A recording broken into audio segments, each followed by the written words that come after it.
social media, these things have happened before we know, but with the advent of social media, it is more evident. We have it before our eyes, and we have seen the horrific violation and killing of innocent children.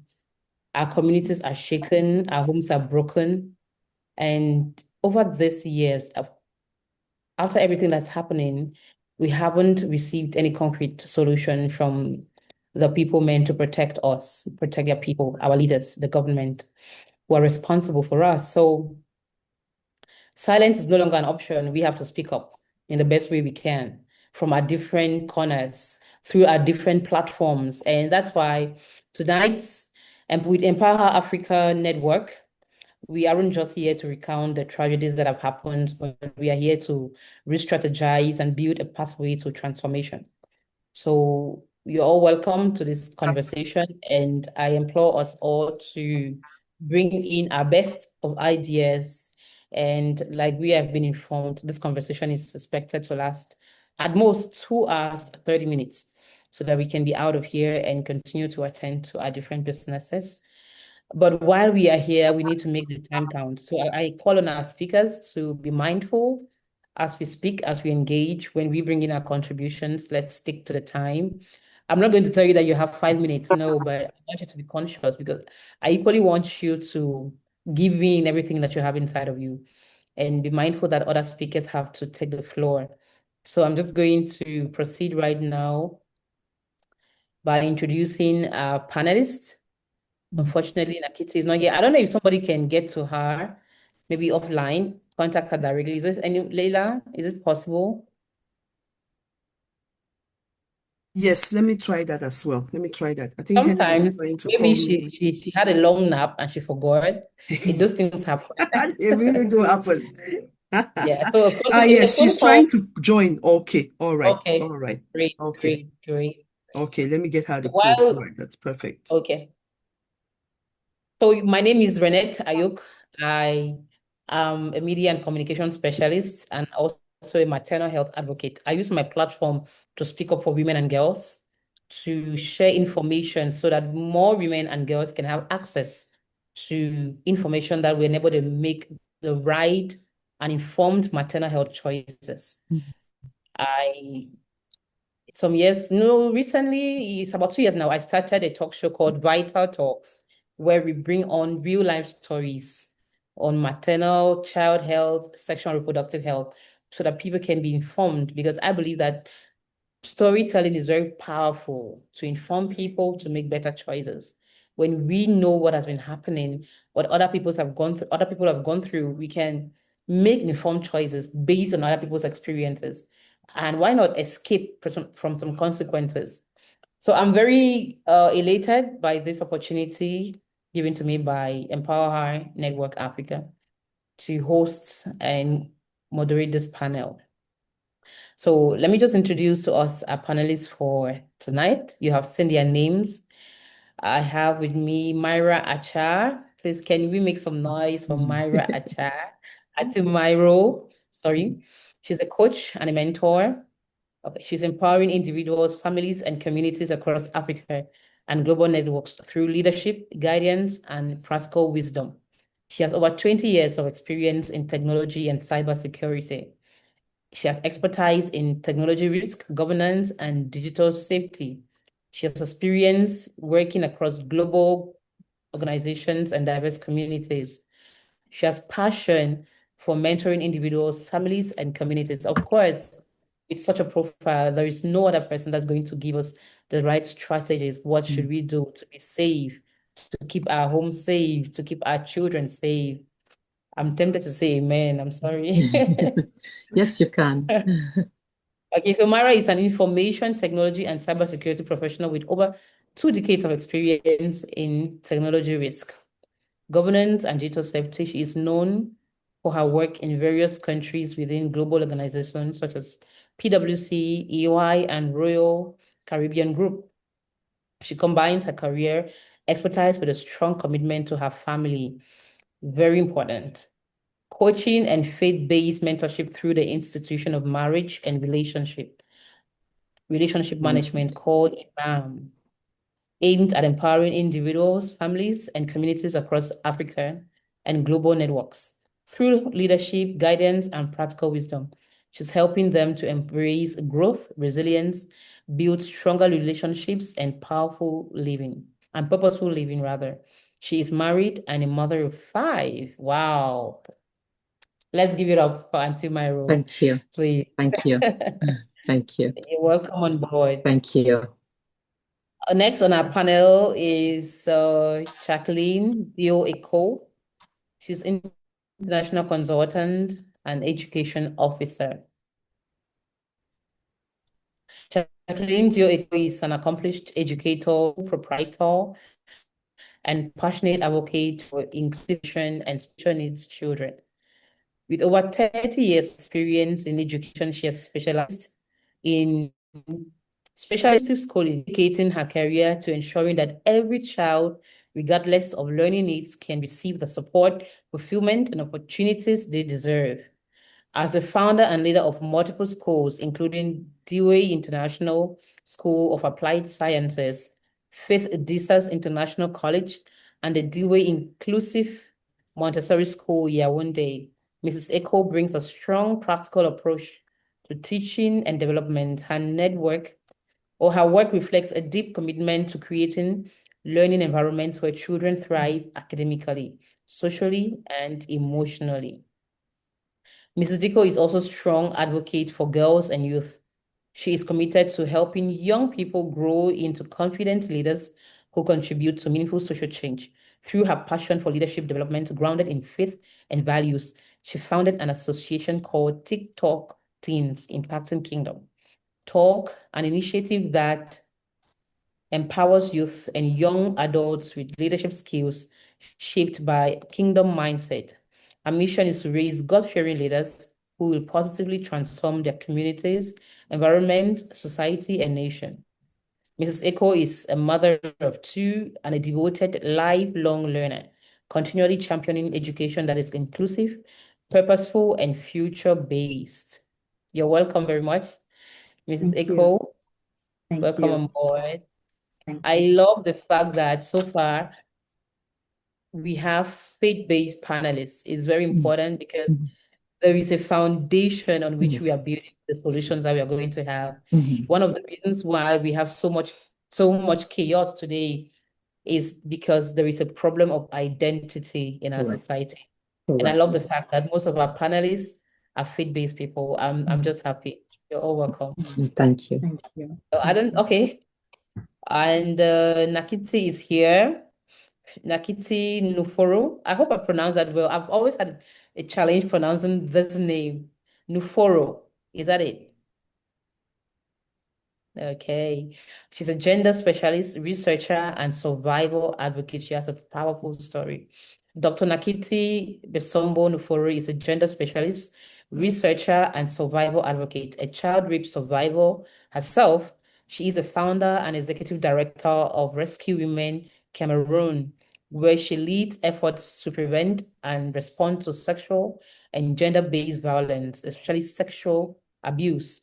She holds a PhD in gender, discourse, and language, and has over a decade of experience in women's rights, advocacy, survivor support, research, and community engagement.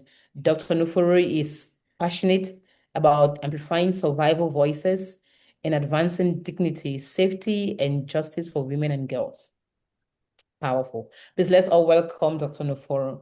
She recently defended her PhD. Congratulations, ma'am. Okay. Thank you. All right, next on our panel is we have Yvonne Lena Chi. Okay, I can't see Yvonne. She's still here. Yeah, okay. So Yvonne is an award-winning gender equality advocate. Yvonne Lena Shi is an award-winning gender equality advocate, certified international conflict mediator, and social transformation leader with over 2 decades of experience advancing the rights, safety, and dignity of women and girls across Africa and beyond. She holds a Master of Arts in Peace, Governance, and Development from the United Nations University for Peace, and serves as board member and global outreach strategist for World Pulse, a global network connecting and empowering more than 50,000 women in over 190 countries. She is also the founder and executive director of Women Relief Services, an international sought-after consultant on harmful cultural practices affecting women and girls. Yvonne has helped empower more than 35,000 women and girls through advocacy, research, training, and community mobilization. Her pioneering campaign against breast ironing has been recognized in the Historical Dictionary of Cameroon for its contribution to raising awareness and advancing legal reforms to protect women and girls. Yvonne has spoken at several global platforms: the United Nations Commission on the Status of Women, Women Deliver, the Clinton Global Initiative, amongst others, and her work has been featured by the BBC, Voice of America, UN Women, and the Noble Women's Initiative. You're welcome, Yvonne. And now, next on our panel is Ferdinand Galabe. And we've been told earlier that he doubles as a pastor, as a clergy. He's an advocate, a youth social developer, corporate and finance law counsel.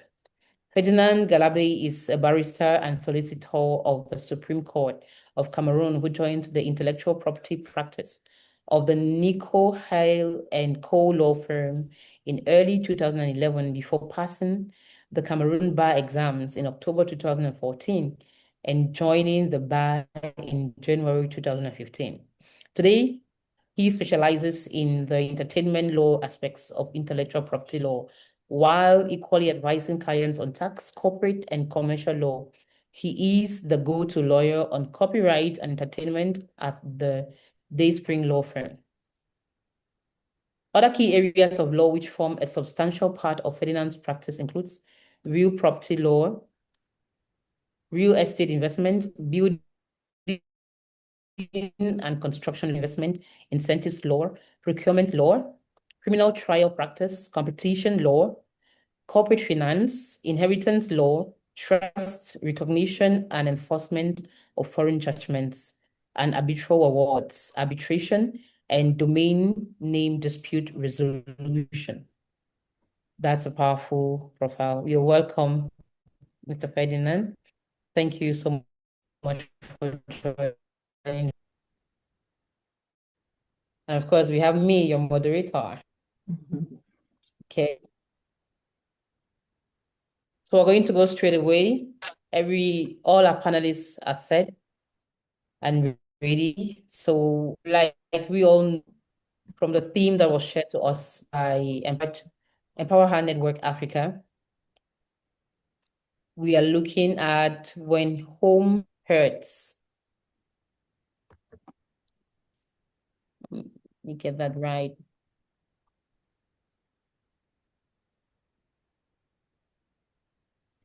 Okay. So we're going to go straight away to the first question in our conversation. We're going to set the pace and know why we are here.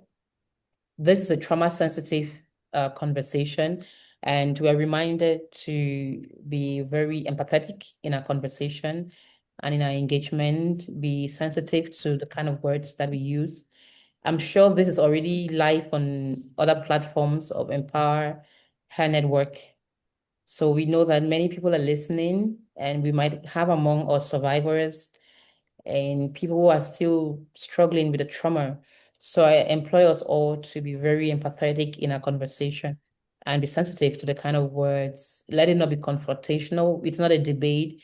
We are here to come up with solutions to impact different community. So it's not about who is right. It's about what is right for our community. So is everybody ready? Good. So this question, the first question goes to, please shut the door. This first question goes to Dr. Nakinti. You're a researcher in gender and discourse. language, language shapes reality when it comes to gender and discourse. When deep tragedies like this occur, we've seen the constant raping, violation of children, and even abuse of women by intimate partners. When such things happen, public discourse can sometimes slip into dangerous territories, either through desensitization or subtle victim blaming.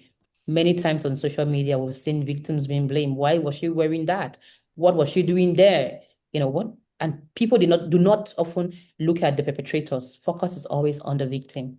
What cultural or social narratives in Cameroon are still silently enabling perpetrators, and how do we begin dismantling this?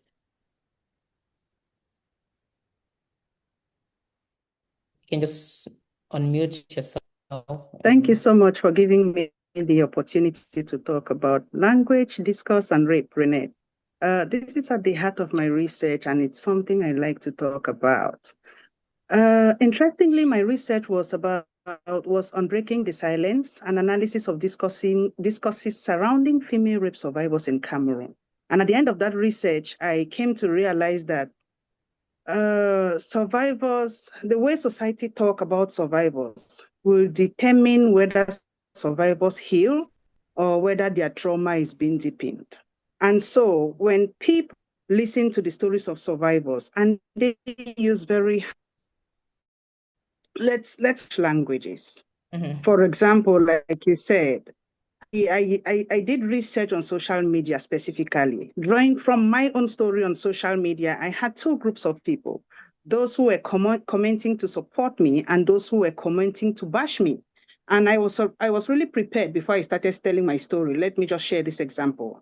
Someone had told me before I started sharing my story that please remember that as you are sharing your rape story on social media for the first time, you are going to have a group of people that will come to bash you and another group that will focus on encouraging you. And I want you to focus on those that will encourage you with language and forget about those that are bashing you.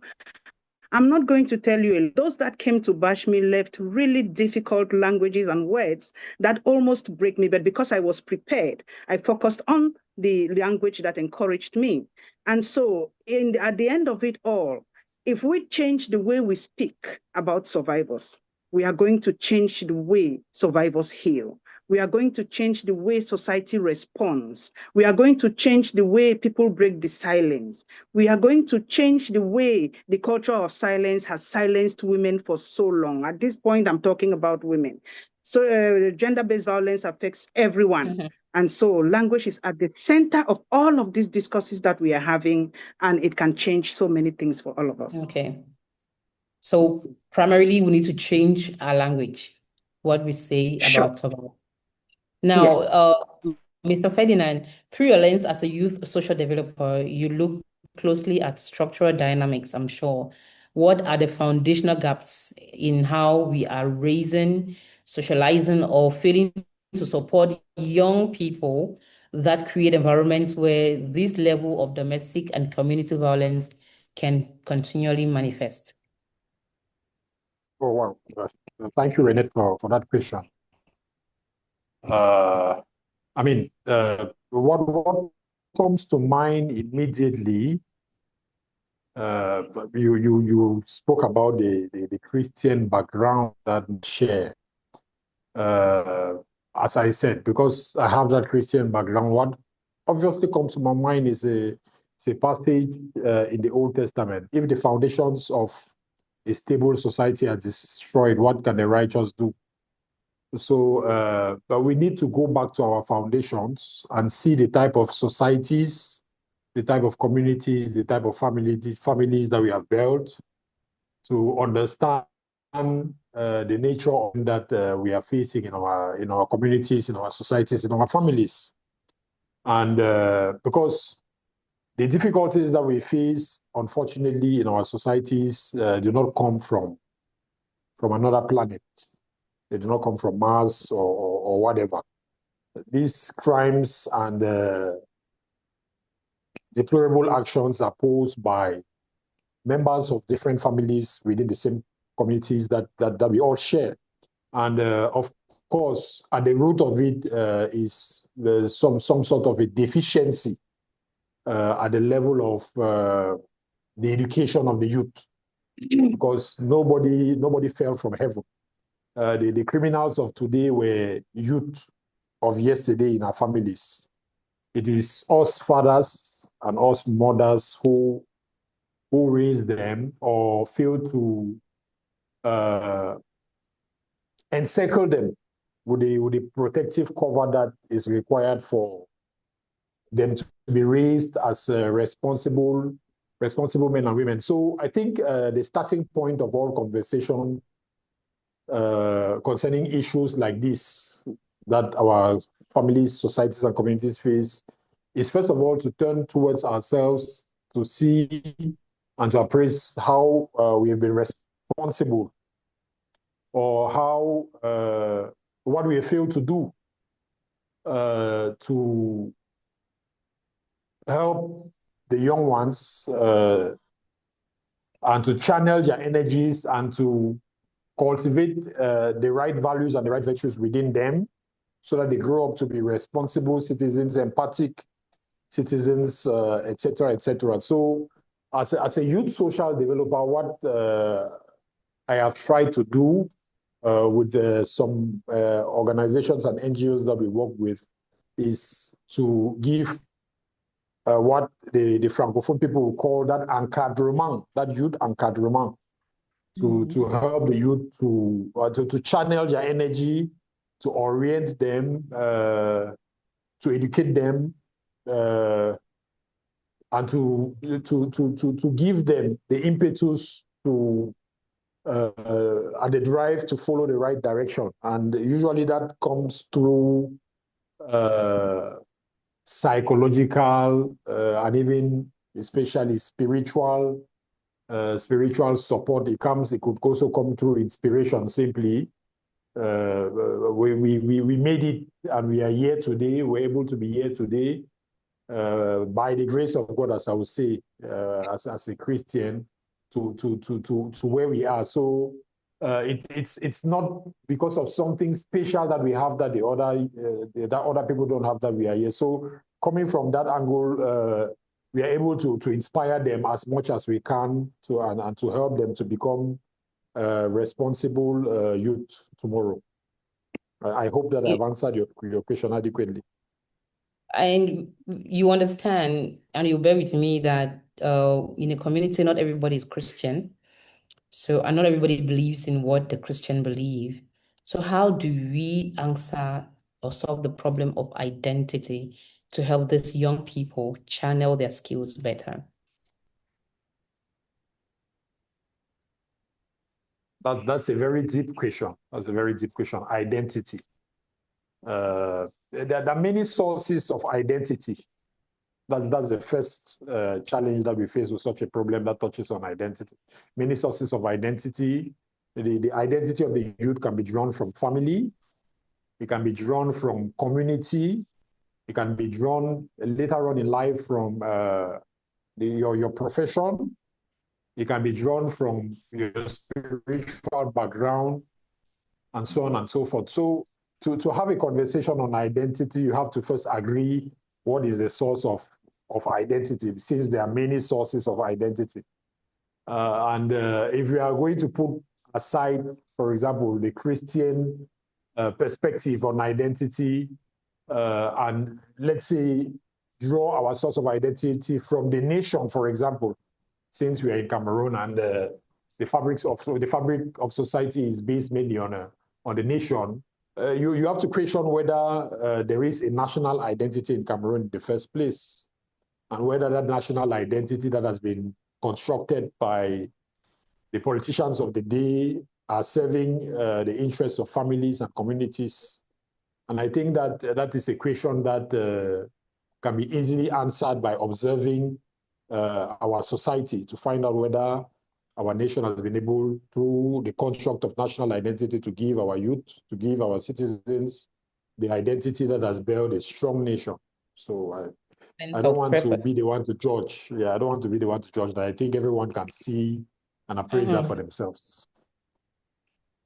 Okay, maybe Dr. Nakiti can also throw light on this. How do we challenge the social conditioning that demands women endure violence in silence to protect family reputation? Recently, I came across a story on TikTok where a young girl was repeatedly raped by her stepfather, and this happened in Nigeria.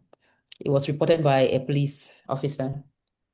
So she said the young girl told them that her stepfather told her that he needs to sleep with her multiple times to be able to transform her blood so that she could become his blood. It's very sad. So he silenced her.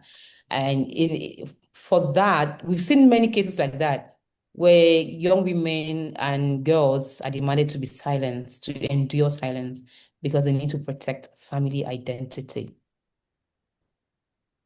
How do we go about this? How do we challenge the social conditioning?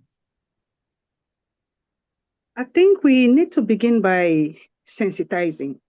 We have to increase our sensitization, and more women have to come up with their stories, because the more you tell your story, the more you encourage other women to tell theirs. Yeah. Telling your story is a source of inspiration to so many. I remember when I told my story, a lot of women came up and they started telling their stories. Some in my inbox and some on social media as well. And some also went ahead to seek help from private services. So we need to continue the sensitization. We need to learn to break the silence. And then we need to challenge the system that is silencing women. We have a system that doesn't really care about how women feel, what women are actually going through. Those who do not really understand what violence against women is. We know about the forces of law and order, let's call them the forces of law and order, and even the legal department. We do work with survivors on a daily basis. And constantly, we are faced with situations where the police is either discouraging you not to take this case ahead, or the legal system is dismissing a case without even notifying you. We have had people awaiting trial, and the next day people are calling us that, oh, that guy, we saw that guy selling in the market, and so forth. So we need to challenge the system. I think I am thinking about an uprising. I am just thinking about a project where women can just go on the streets, thousands of women, and challenge the system and call for more women to speak up and to stand their grounds, because there is a lot going on. The stigma, the family name, I don't know. But what we have to do at this point is to increase awareness and to challenge systems. I think we have gotten to that point where the system is the problem, and we need to work on that. I don't know if another panelist has anything to throw on this, because Dr. Nakita, you bear with me that in Cameroon, women have been going out. There have always been uprisings. In Bamenda, we've had older women go out on the streets naked, to a point where we thought that when our leaders will even see these older women naked, because when the Takumbans come out, it's something serious, but it has not been taken seriously. With the recent cases of rape and violation of our children, more women have gone out on the streets to demand for justice, but we've not seen the government do it. Is there no other way we can challenge the system than going to the street to protest? I'm thinking of us calling, or holding sessions with the parliament, those who are directly involved with women and girls' rights. What do you think? I think before I used to focus a lot on education, like give the girl child education, and she will become so educated and so empowered and so full of voice for that person to stand up and say, oh, I can do this. I can challenge systems. I can challenge individuals. I can raise my voice to this cause. And I honestly feel that it is still important for women to be educated, for women to invest, for parents to invest on their girls, so that they can grow the courage, they can grow the voice. And so we can just push for our rights. Like you say, yes, we need to meet up with the parliament. We need to meet those who are making decisions, that are taking decisions on our behalf at the level of the parliament, the women's empowerment and the family and all of them, so that we can sit on the same table and talk about the things that are really disturbing us, especially when it comes to violence against women. It is true that the laws are there, but the implementation is not there. Cameroon has ratified almost all the protocols. We have ratified the Maputo Protocol, the African Charter on Human and People's Rights. We have ratified all of that, including CEDAW, but it's not working. So we need to re-strategize. Maybe somebody can have something else to add to this. If you're in the panels, and I have not mentioned your name because I have questions for every panelist. So, and you think that you have something to chip in on any question, please just put up your hand, react, and we're going to take you. That way we can maximize our different opinions. Okay, so in terms of what has already been said, everything has been gratified. On paper, the structures look, very excellent. But I think we still need to put some structure, because this structure will help with what needs to be done, the consequences, and of course the right, specialist will be hired for such positions. So my take is that for the specialist who know what to do, who have action items, I think we need to proactively go towards the government at this point and say, we've had enough, and we can't just continue helping in silos or in small communities. We need to have a seat at the table, like Dr. Navarro just said. We need to have a seat at the table to help you implement it, because no one person is an expert in everything. The government may be expert in governance, in decrees, but when it comes to practicals, I think we experts, it's time now for us to proactively go to the government with our cases and with success stories, testimonies, and see how we can help. All right, thank you very much. In putting structure to all these laws and things that they've stratified. Yeah. So I'm sure the team of Empower Her Network Africa is taking note. We need a session with the Parliament. This is a very strong point. Yes, Mrs. Echo. Yes, I just wanted to add my voice to what the other two panelists have said. And I think I agree with what Myro is saying, and also what Dr. Nakinti said.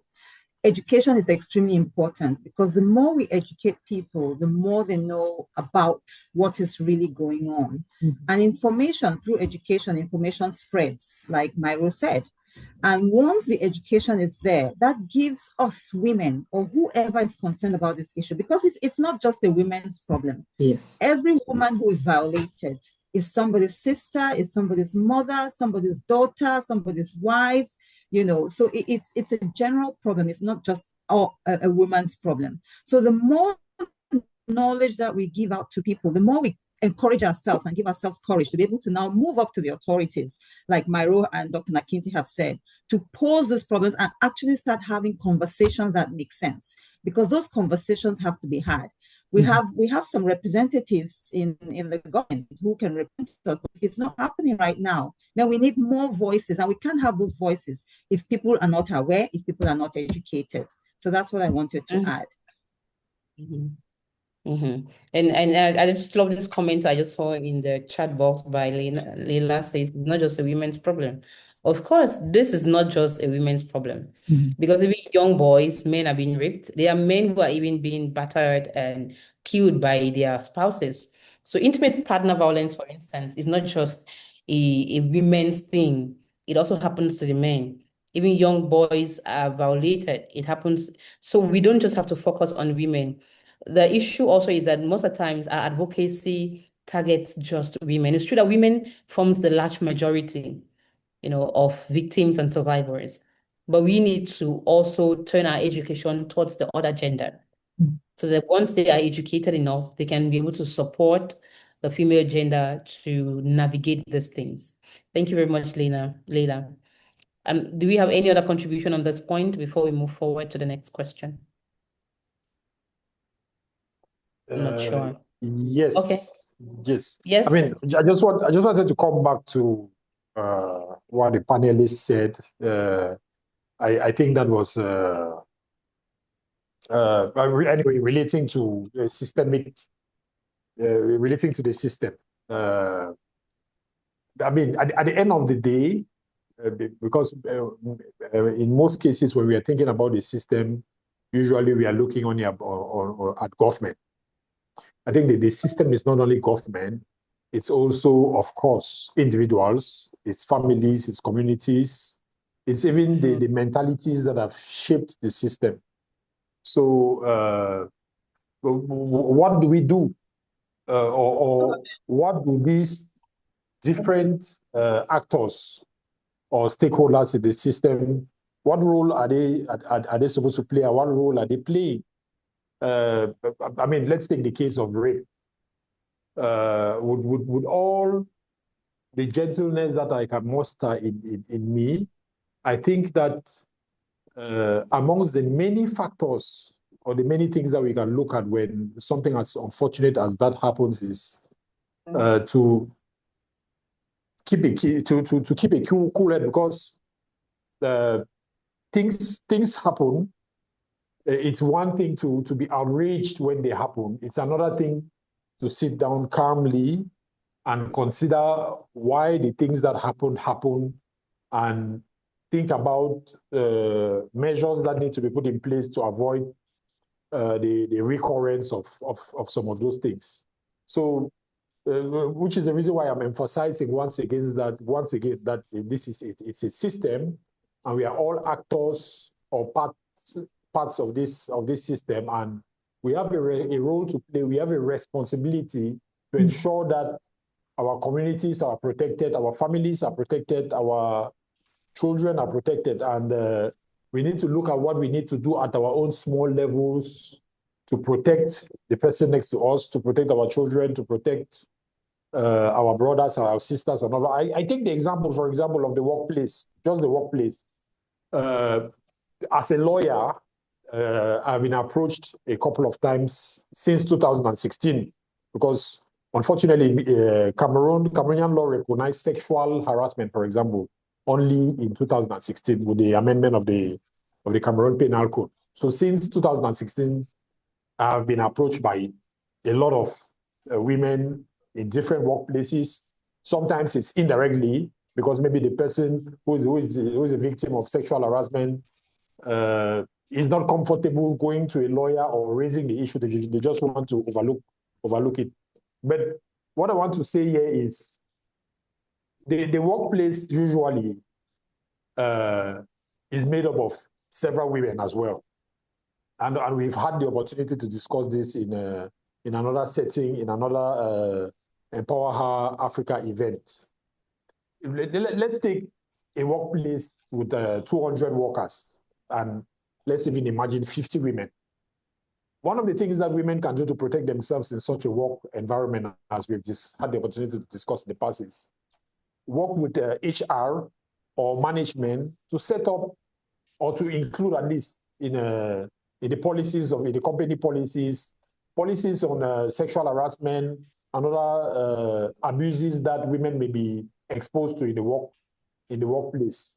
So the question now is whether we are aware that these things exist, because, for example, at the level of the International Labour Organization, there are countless instruments that have been adopted and published, and handbooks published and all of that, that facilitates the adoption of policies in the workplace to protect women, for example.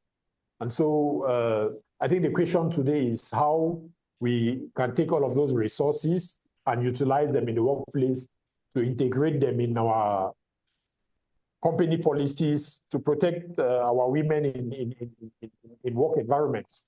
So when those things are in place, it becomes very difficult for abusive bosses, abusive employers, or superiors in the workplace to abuse women in the work environment.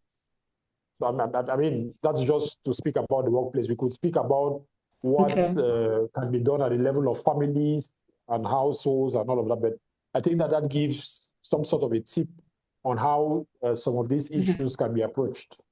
Yeah, thank you. Okay. Thank you very much. Yes, Auntie Myron. Yes, just to piggyback off of what he said concerning the family, which is really where my burden is for intentional and purposeful living. I think that our family, because because violence has so many root causes, which we cannot even name here. It has. Let me remind us of the question we are answering here. Yes. Remember, I asked the question that I needed all panelists to bring in their opinion. How do we challenge the social conditioning that demands women endure violence and silence to protect family reputation? Yes, so you challenge that by teaching. It starts with the family. You teach your daughters and your sons about conversations that are not, conversations that are not right, actions that are not right.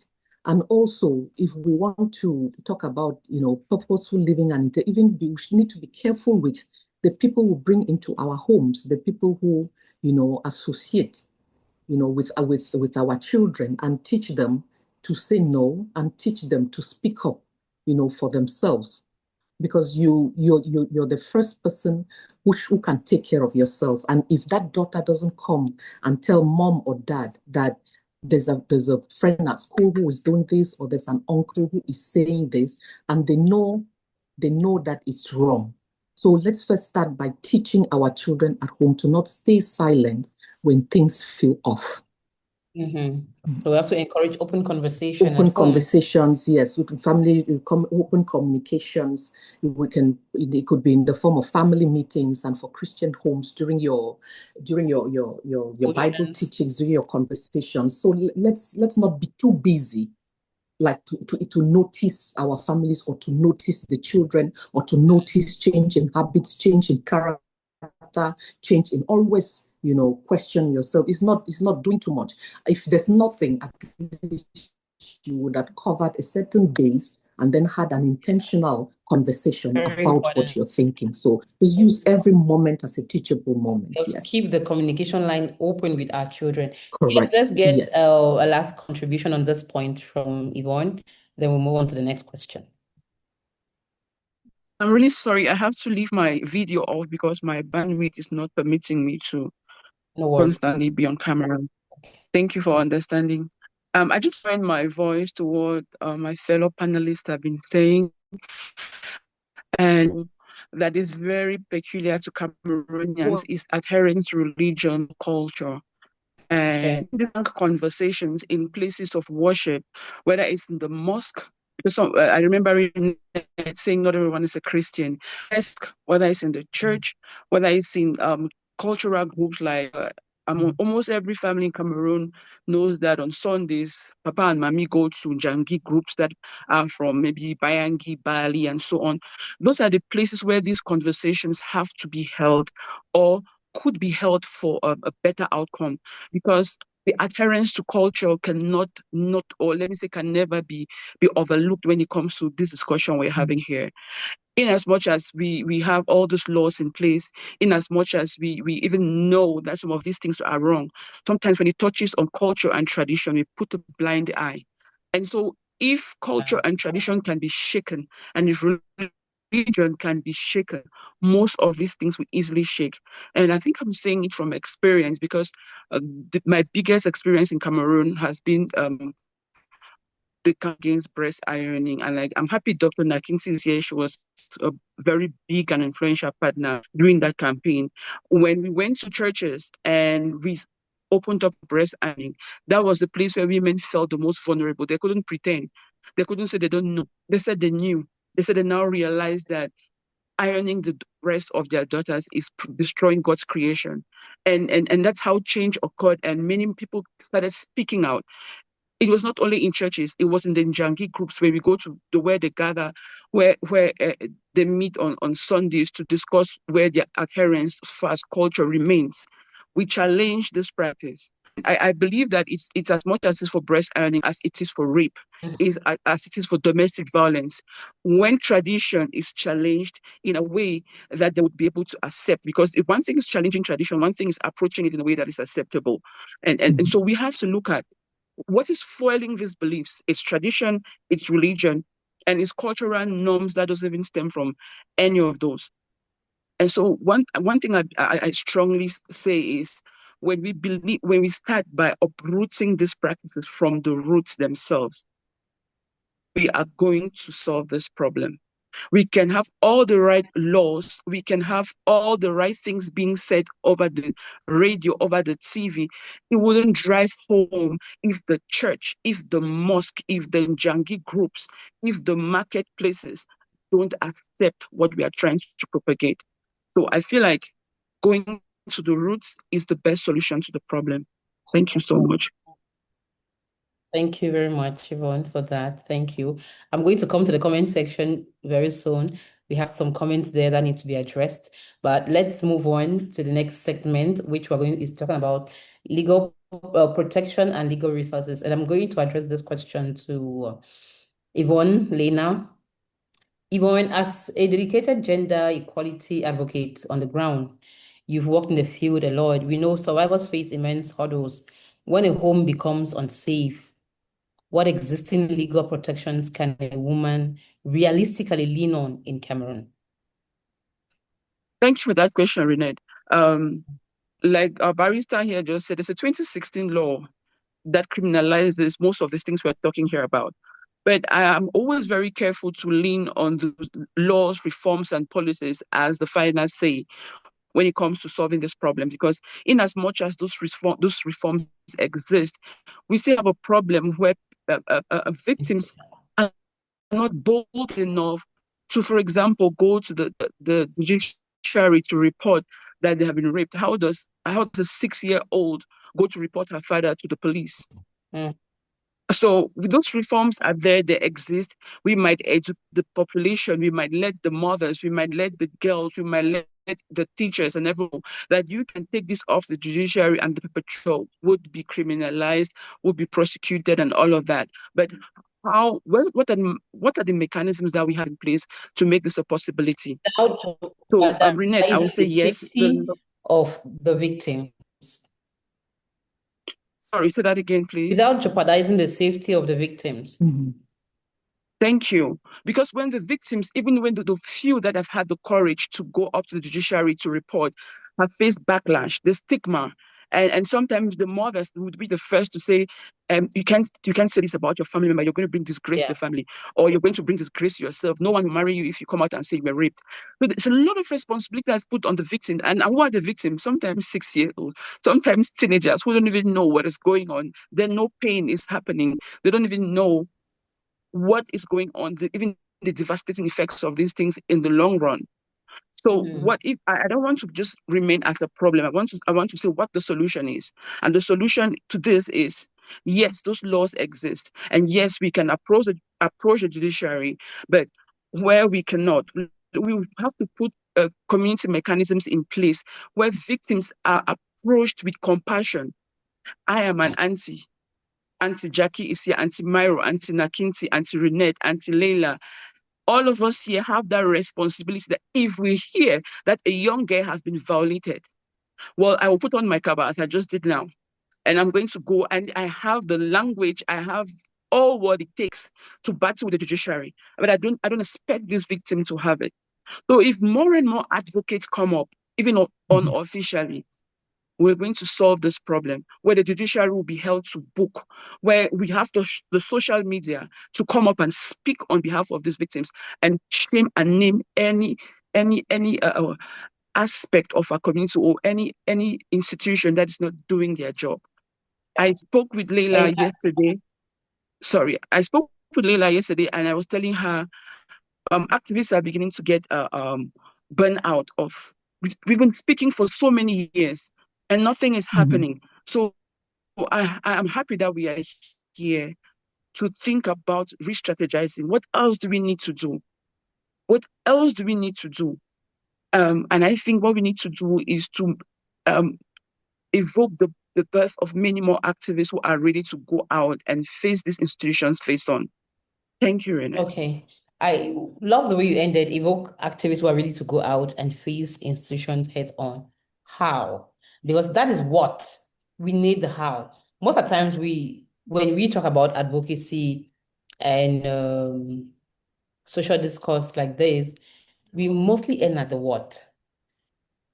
But how do we face them? I've asked this question in the beginning, and some proposals came up, and I'm going to ask you again. How do we mobilize these social activists, more advocates, to rise up, even the non-conventional advocates who are not maybe registered legally? How do we engage them to confront the institutions that be? So first, Renette, I just want to thank God that we're not living in an age where you don't need to be the most connected person to have a loud voice.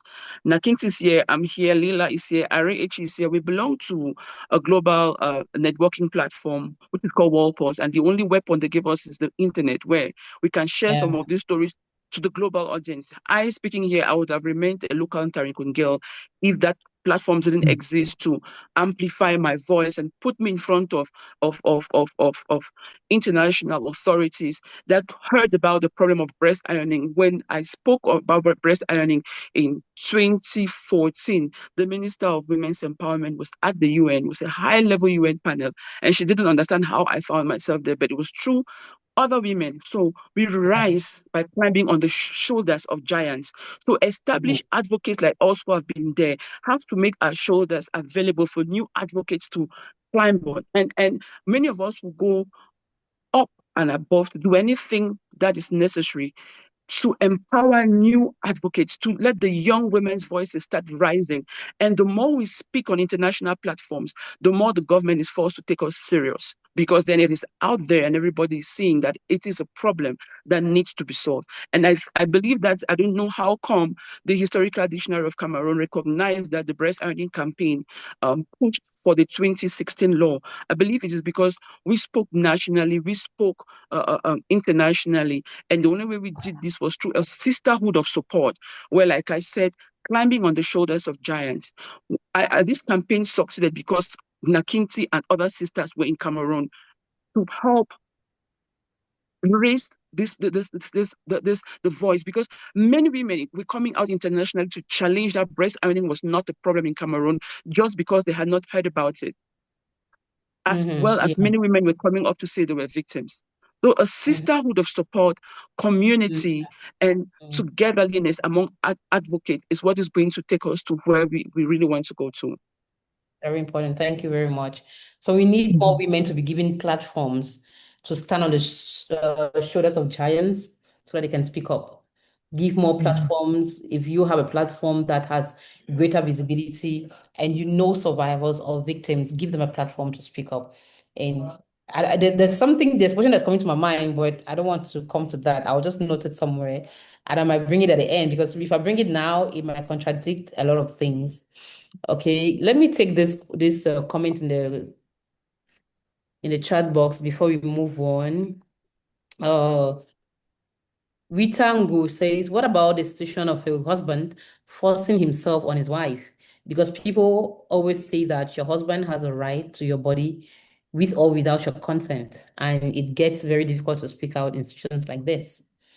Sometimes, for instance, let me take an example. A woman maybe has just had a baby, and with all of this pregnancy, childbirth, breastfeeding, your hormones change, and sometimes you don't just have the desire for sex, but you have a man who has not gone through anything, who wants sex, and he forces himself on you. How do you go about reporting such a situation? Let me have our experts talk.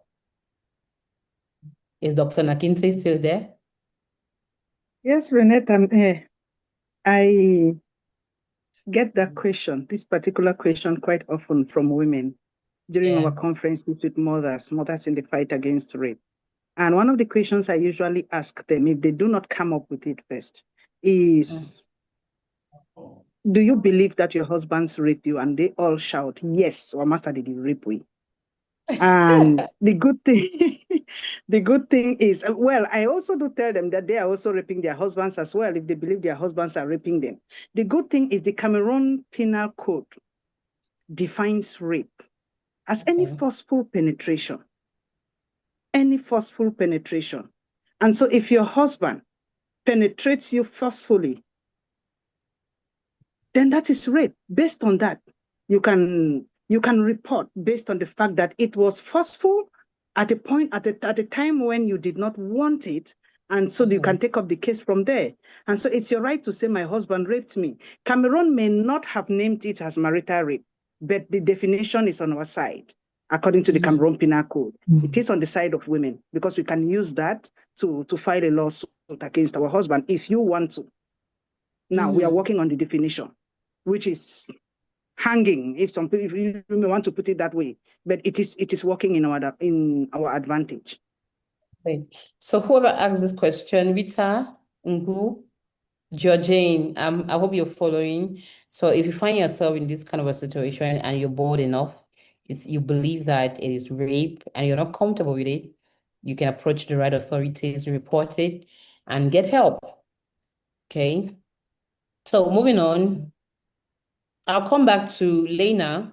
More importantly, what are the structural gaps that still exist that leave women exposed even after they try to speak up?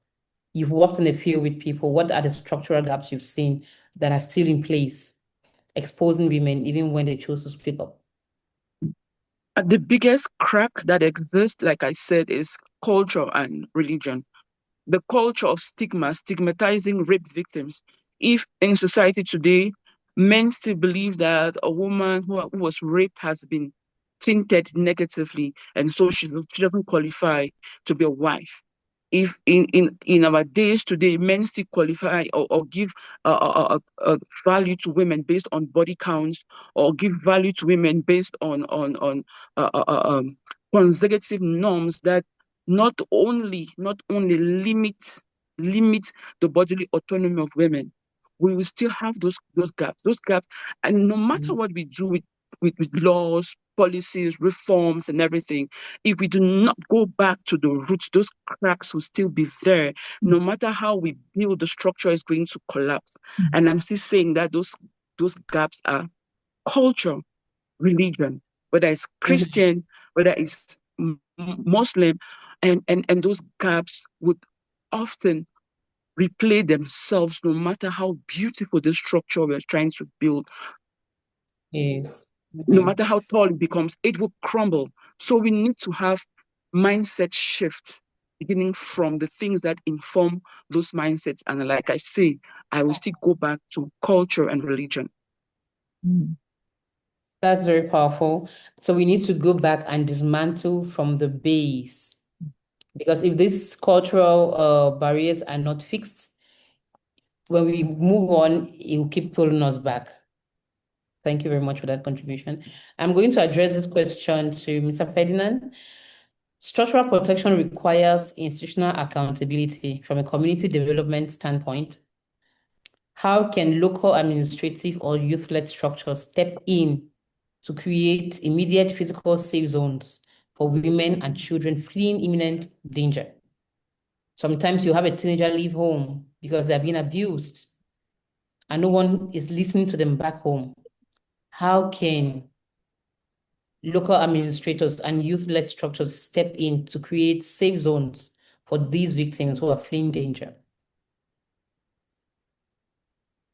That's a, I mean, that's a, I don't know whether I'm the one to answer that question, because we are talking about the administration of government.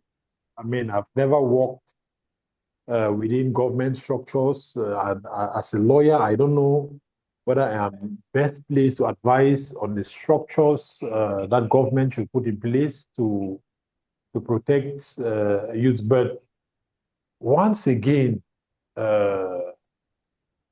I mean, it's just heavy on my heart, and I just feel like I have to say it again. We learned right from our primary education level that the basic unit of society is the family. Mm-hmm. In other words, it all starts at the level of the family.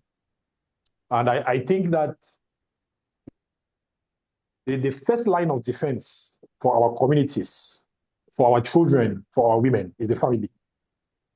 And once again, the family is some sort of a, I don't know what I should call it, an ideal.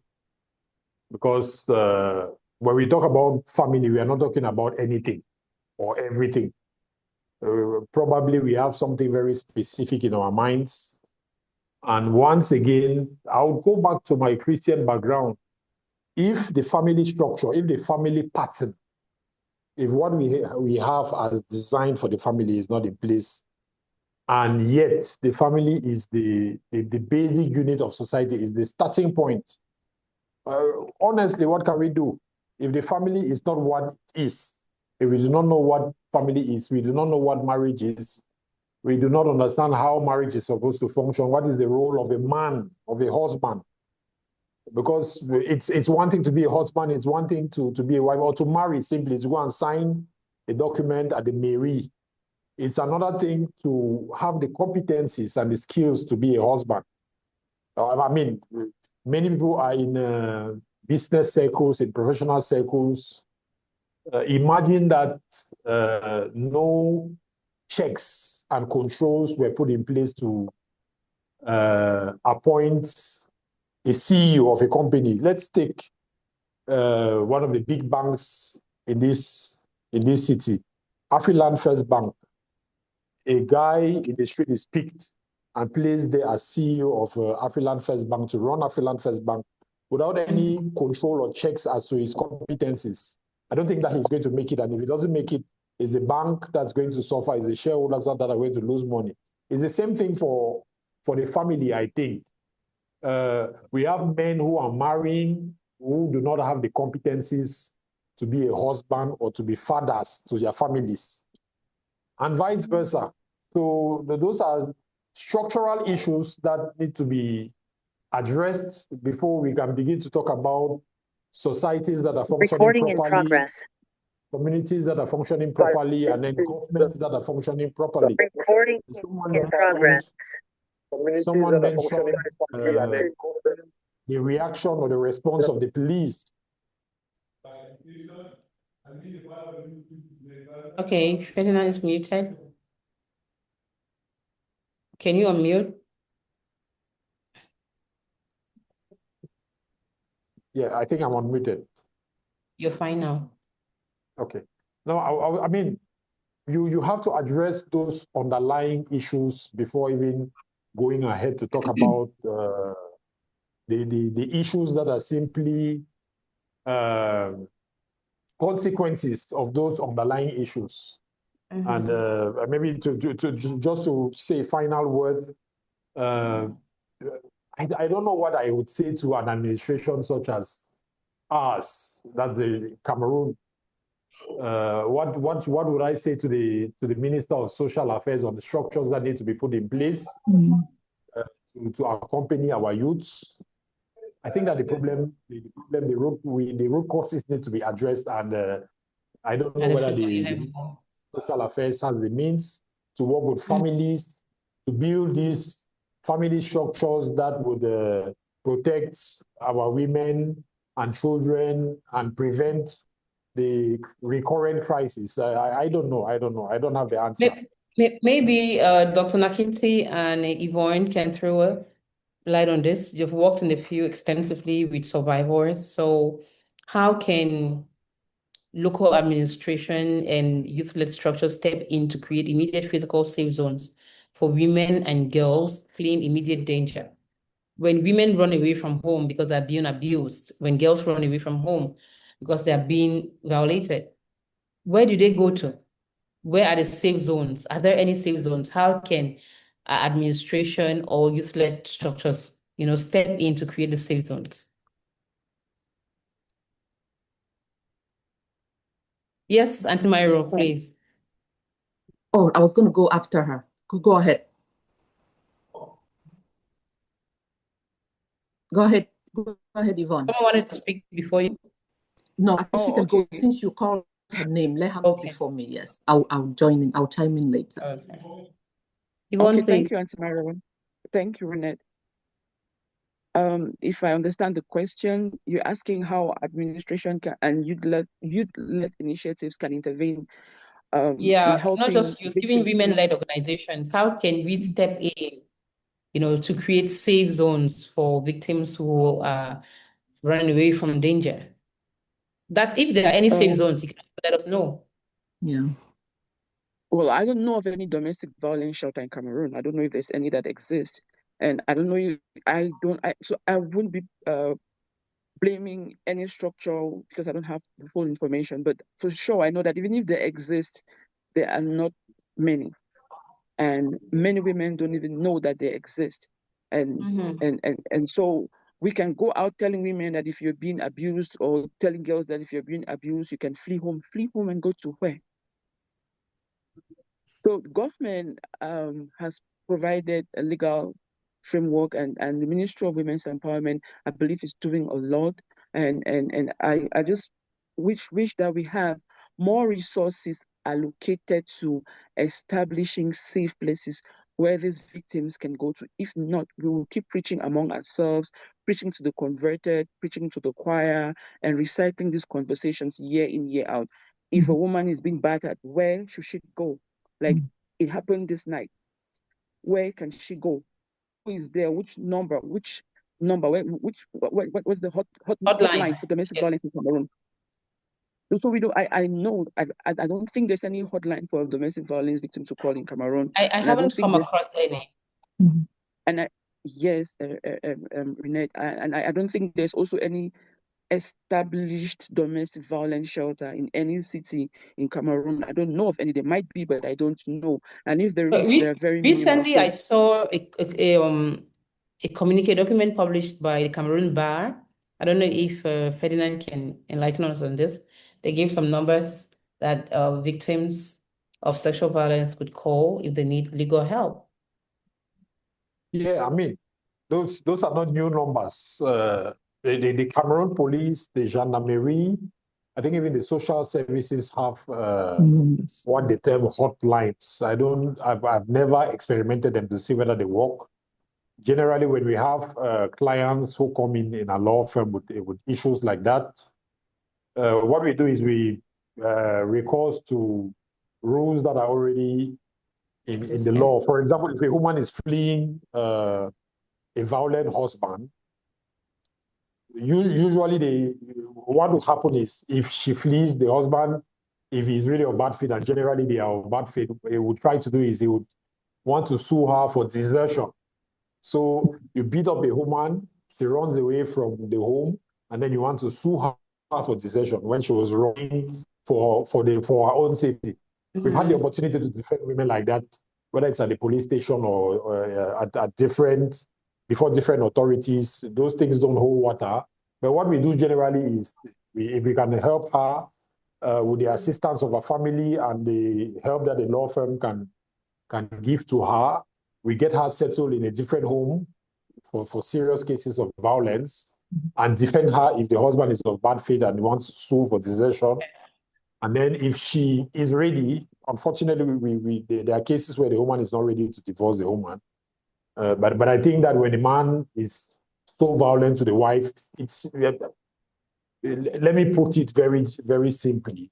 I do not think that there is any excuse for a woman, or rather for a man, for a husband, who would be so, in fact, any form of violence to your wife, to me, is inexcusable, to put it, especially if it's something that repeats itself. If it happens once in the marriage, we could say that, okay, it's excusable. It was extraordinary. He was overwhelmed by emotions, and then it didn't happen again. But if it is something that is recurrent, maybe, I mean, I'm speaking as a pastor as well. I think if it's something that's recurrent, it doesn't even need to threaten the woman's life. The woman should walk away. And so in my experience, we've assisted women whose lives are threatened by their very own husbands to get out of the relationship, to get maybe a judicial separation first, and then eventually a divorce. If all right, okay, it's not possible to repair it. Yeah. All right. Let's hear from Auntie Mario before we move on. Yeah, sure. It really has to go back to our communities. We must first show up, authentically, as people who really want to solve these issues. I don't know what the social welfare has, but there has to be enough of us out there whom the social welfare knows that they can send as referrals, and given our society, it's still an area where people shy away from because they either think maybe it's too personal, it's invasive. What if I start doing this and this one happens? But I think if we can come together and identify, if I can identify a trauma or a trauma-oriented counselor, an expert, if I can identify, no matter where they are, where we can work together so that when we see these cases, and it is really the testimonies that will either help the state or the government or structure build those things, because they would know that they are experts. So if a woman is fleeing and she calls a generic number, for example, who is at the end of that number? Is it an expert? Is it somebody that can give her immediate help, or somebody who will say, where are you now? Yes, they would start asking you, do you have an auntie next door? Do you have, where does your closest family live? They will re-traumatize the victim. But if they had enough of us, enough numbers, or a place set up where they can call that place and have you pick up or that person come immediately to the place. So there's a lot of groundwork that our community needs to do. And for community, it's everybody. It's the church, it's the meeting houses, it's the jangi, it's the alma maters, it's the country meetings. In addition to the eating and drinking and talking about nothing, let's start trying to solve the issues of our society, and the government or the state or structures will only hear us if we have something concrete to offer, which we have already worked on as a community. So the more we put our voices together, identify the experts, in between us, even train and pay to train some, they would listen when you have the power, you have the numbers, and you have the testimonies. Thank you very much. Thank you very much. All right, we're going to continue with Mrs. Echo. I have a question for you, and there is already another question for you in the comments. Let me start with mine. Given your extensive background as an international consultant and education officer, our schools must be spaces of absolute safety. That's what we expect. With the terrifying escalation of violence reaching children, what concrete safeguarding policies must Cameroonian school proprietors and teachers institutionalize immediately to detect, report, and prevent abuse? Okay, thank you for that question. And I must start by saying it's really heartbreaking what's happening. And when we talk about the schools, or when we talk about children, the child's micro ecosystem begins with the home, the school, their immediate environment, like the churches. So that's a microsystem of a child, which means that that's the system, or the sphere of influence that they interact with on a daily basis. Their home, their school, maybe their environment, their neighborhood, the church, and so on. So all of these spheres of influence have something to do or have a role to play in the child's life. Now, when it comes to school, of course, these children are coming from home. And we have been talking a lot about the fact that a lot of this comes from the home, comes from the family. Because at the end of the day, or from the beginning, God created the family as the main source of fostering a community, the society. It comes from the family. Now, these children come from different homes and they come to school.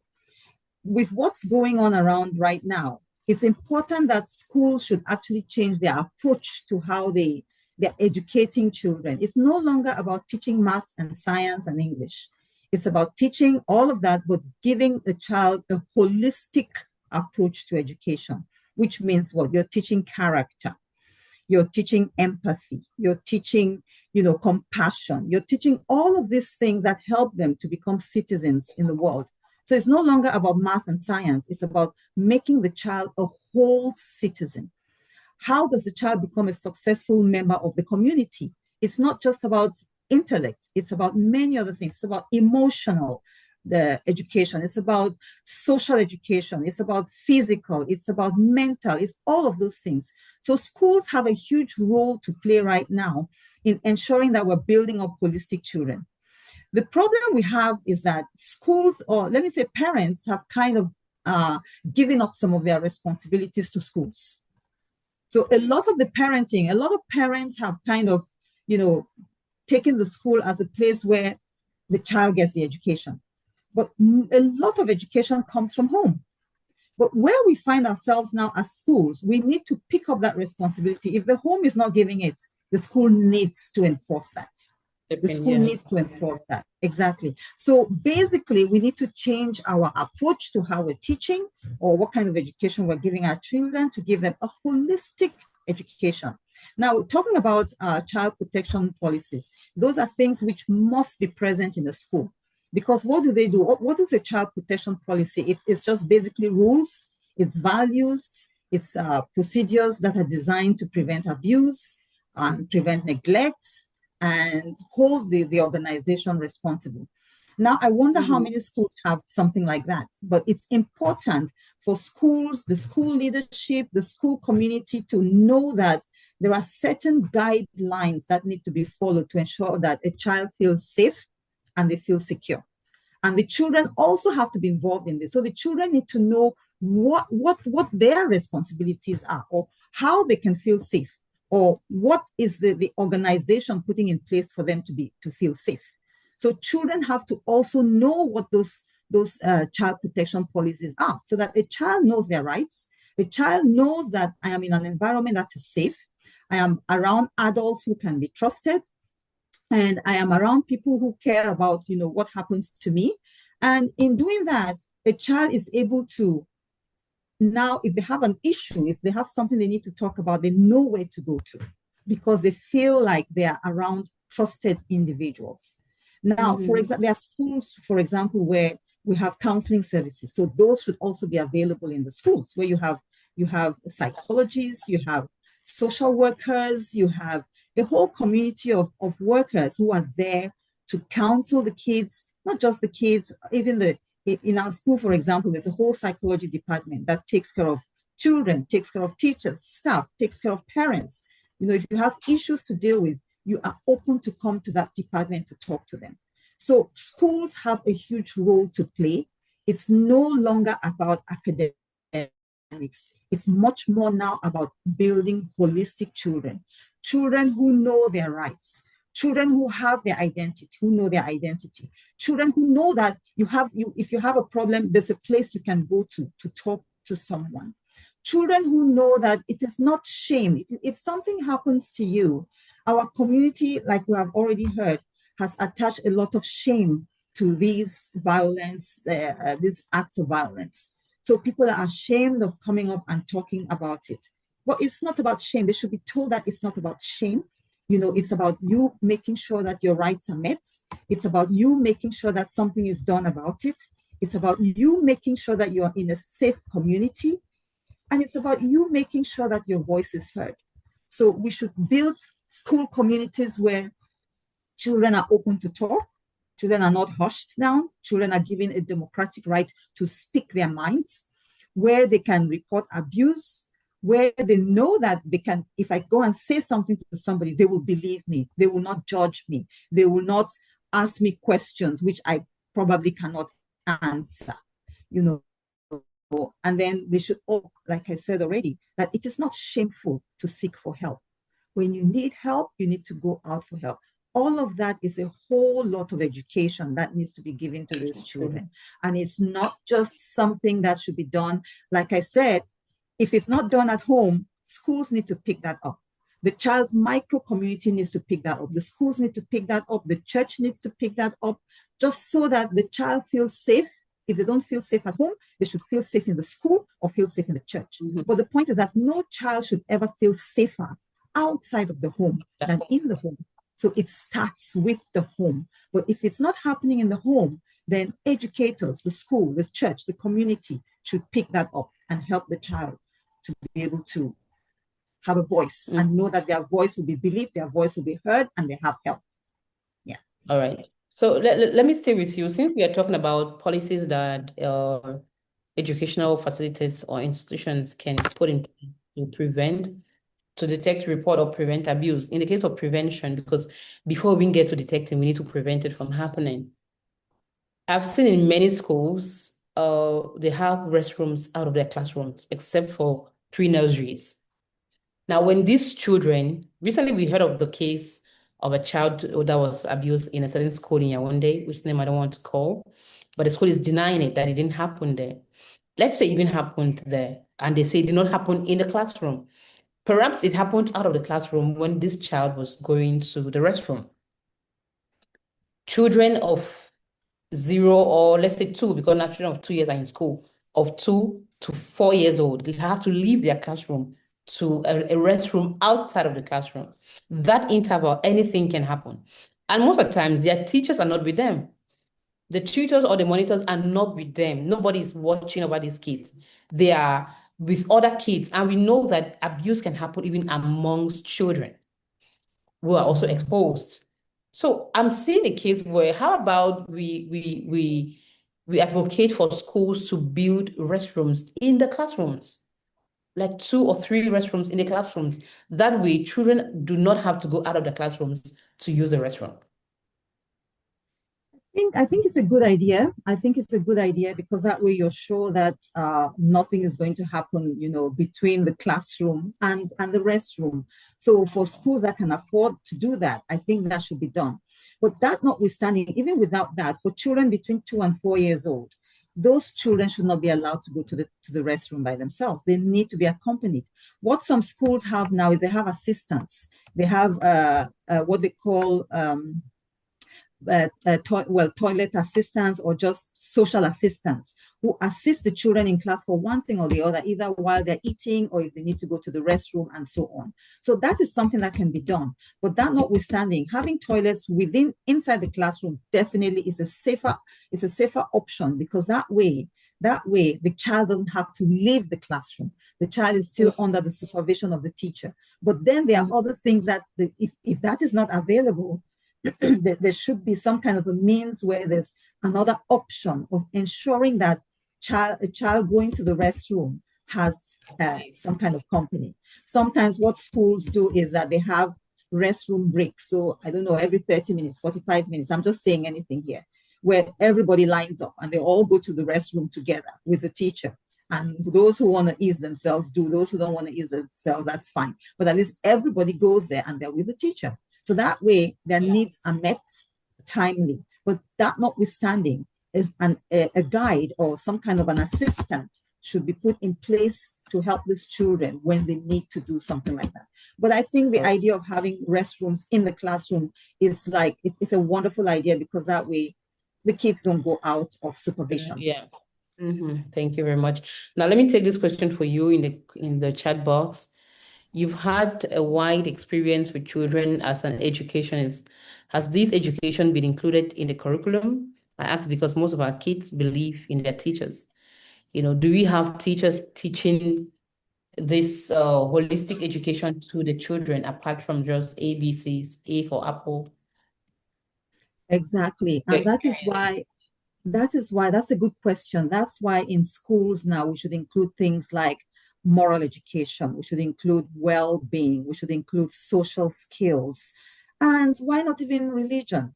I know that we may have issues with the government and teaching religion, but then the point is that there are different ways you can instill those qualities or those values into children. We do it through moral education. We do it through well-being. We do it through social skills. And even when they're doing sports and whatever it is that they're doing, teachers are aware that we're ensuring that we're building citizens of the future. So there are certain values. Schools must have values. So once the values are known by the teachers, those values are instilled, whether we're teaching math, whether we're teaching science, whether we're teaching well-being, whether we're teaching social studies or PE, those values are expected to be manifested, or they're expected to be applied by the children or taught by the teachers to the children. And we expect to see those values applied by the children. So do you have concrete examples of schools on the ground who are actually doing this work? Yes, I would say so. I would say that schools, most international schools and schools that are international, really international, have a program that involves, teaching well-being, teaching social skills, and so on. Our school does that. So we teach religion, we teach social skills, we have well-being, we do moral education. And it's not just teaching, but getting the children to apply it. to the point where you come into the school and you see how the children manage each other. You understand what I'm saying? You go into a school that is an inclusive school, for example, ours. I'm sorry, I will have to use that because that's the one I know. And you see children who are compassionate with one another. You have children who have many differences, but the children all work together. So when you come into a school and you see that, parents should be looking for things like that. You know, you come into a school and you see how the children are compassionate. You see how they are empathetic. You see how they have the team building skills, and they express all these values which the school considers important. So there are schools that are doing that. So parents just need to find the right spaces to enroll their children. I don't want to raise the question of affordability because not everyone can afford the international school. All right, thank you very much, Ms. Echo. I'm going to continue with Auntie Myro. I'll bring you back. Let's talk about the family and matters.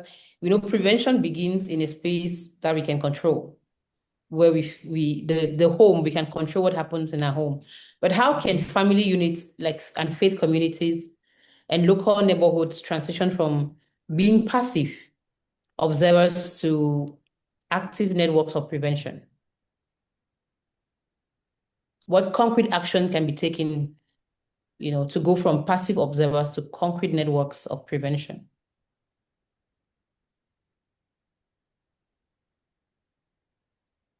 Please unmute yourself, Auntie Myro.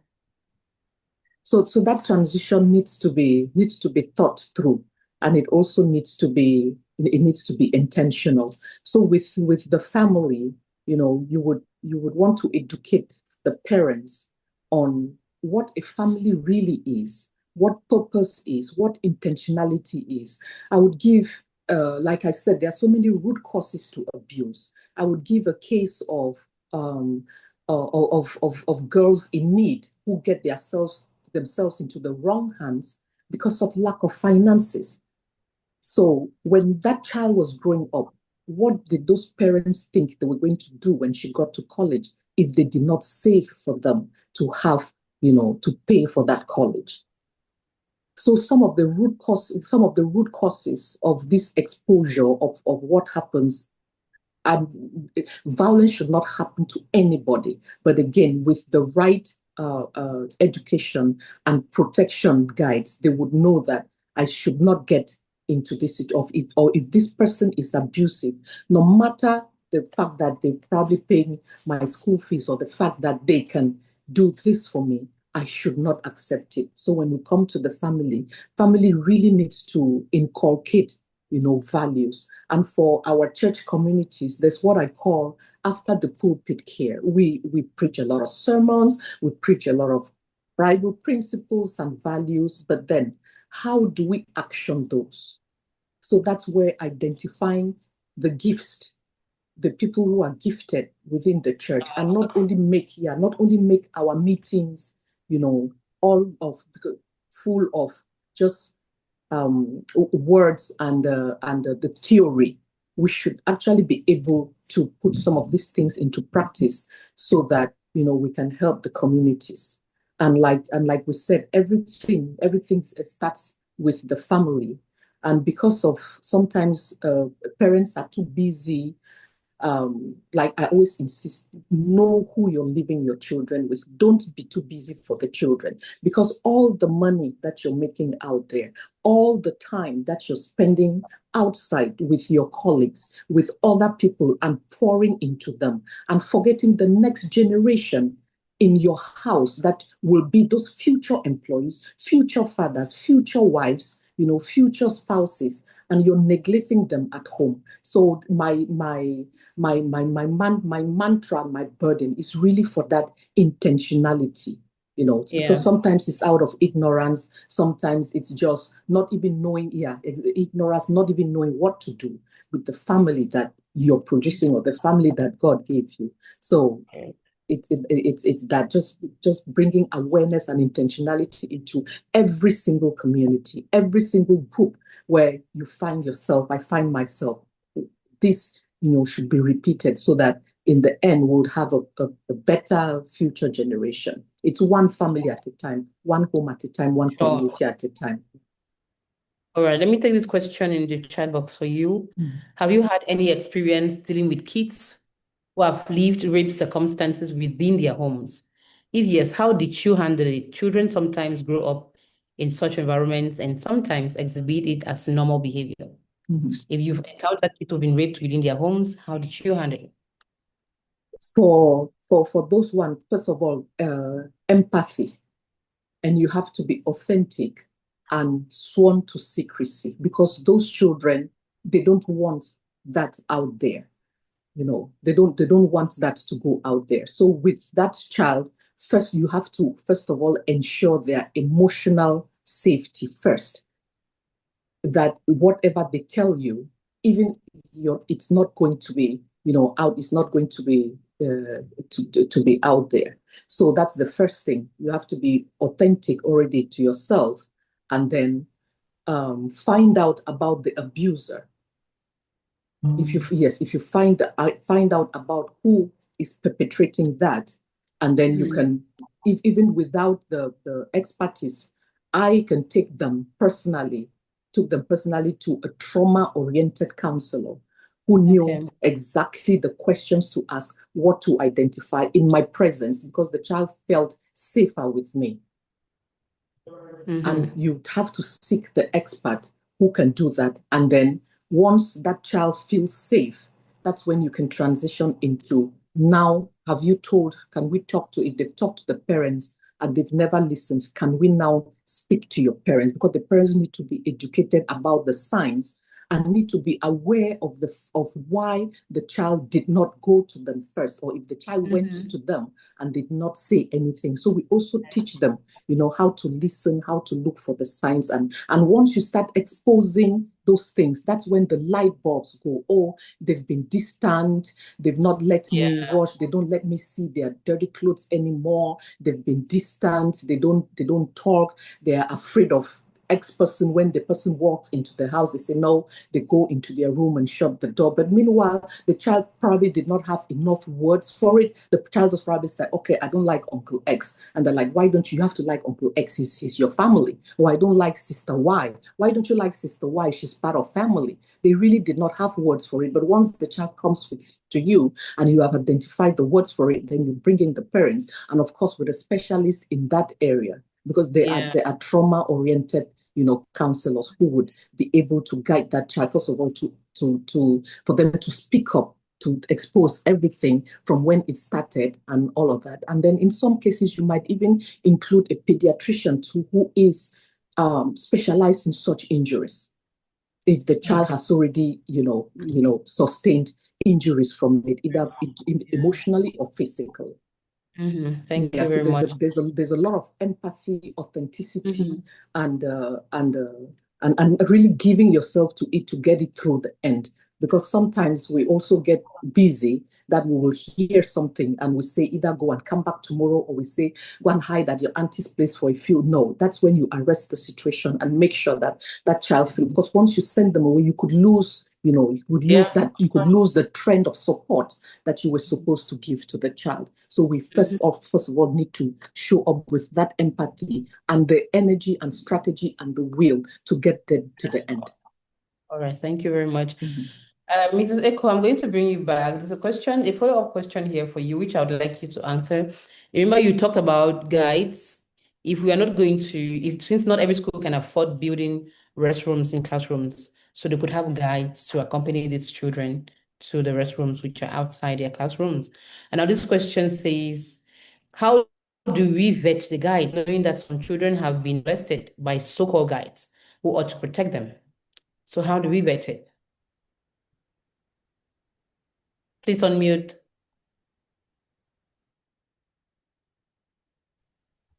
Okay, thank you so much. Very good question. Once again, that comes to the policies or the approach that the school has. Because schools nowadays, like we said, I think one of the barrister had said something about this, when you're employing, we need to do a lot of background check. Now, and even with that or without that, there needs to be a lot of training that goes on. Like I said, there's child protection policy. Schools should have, every teacher should actually be enrolled in a child protection policy course or something and have a certificate. That should be a requirement for every single attendant or staff member working with children should have a child protection policy certification.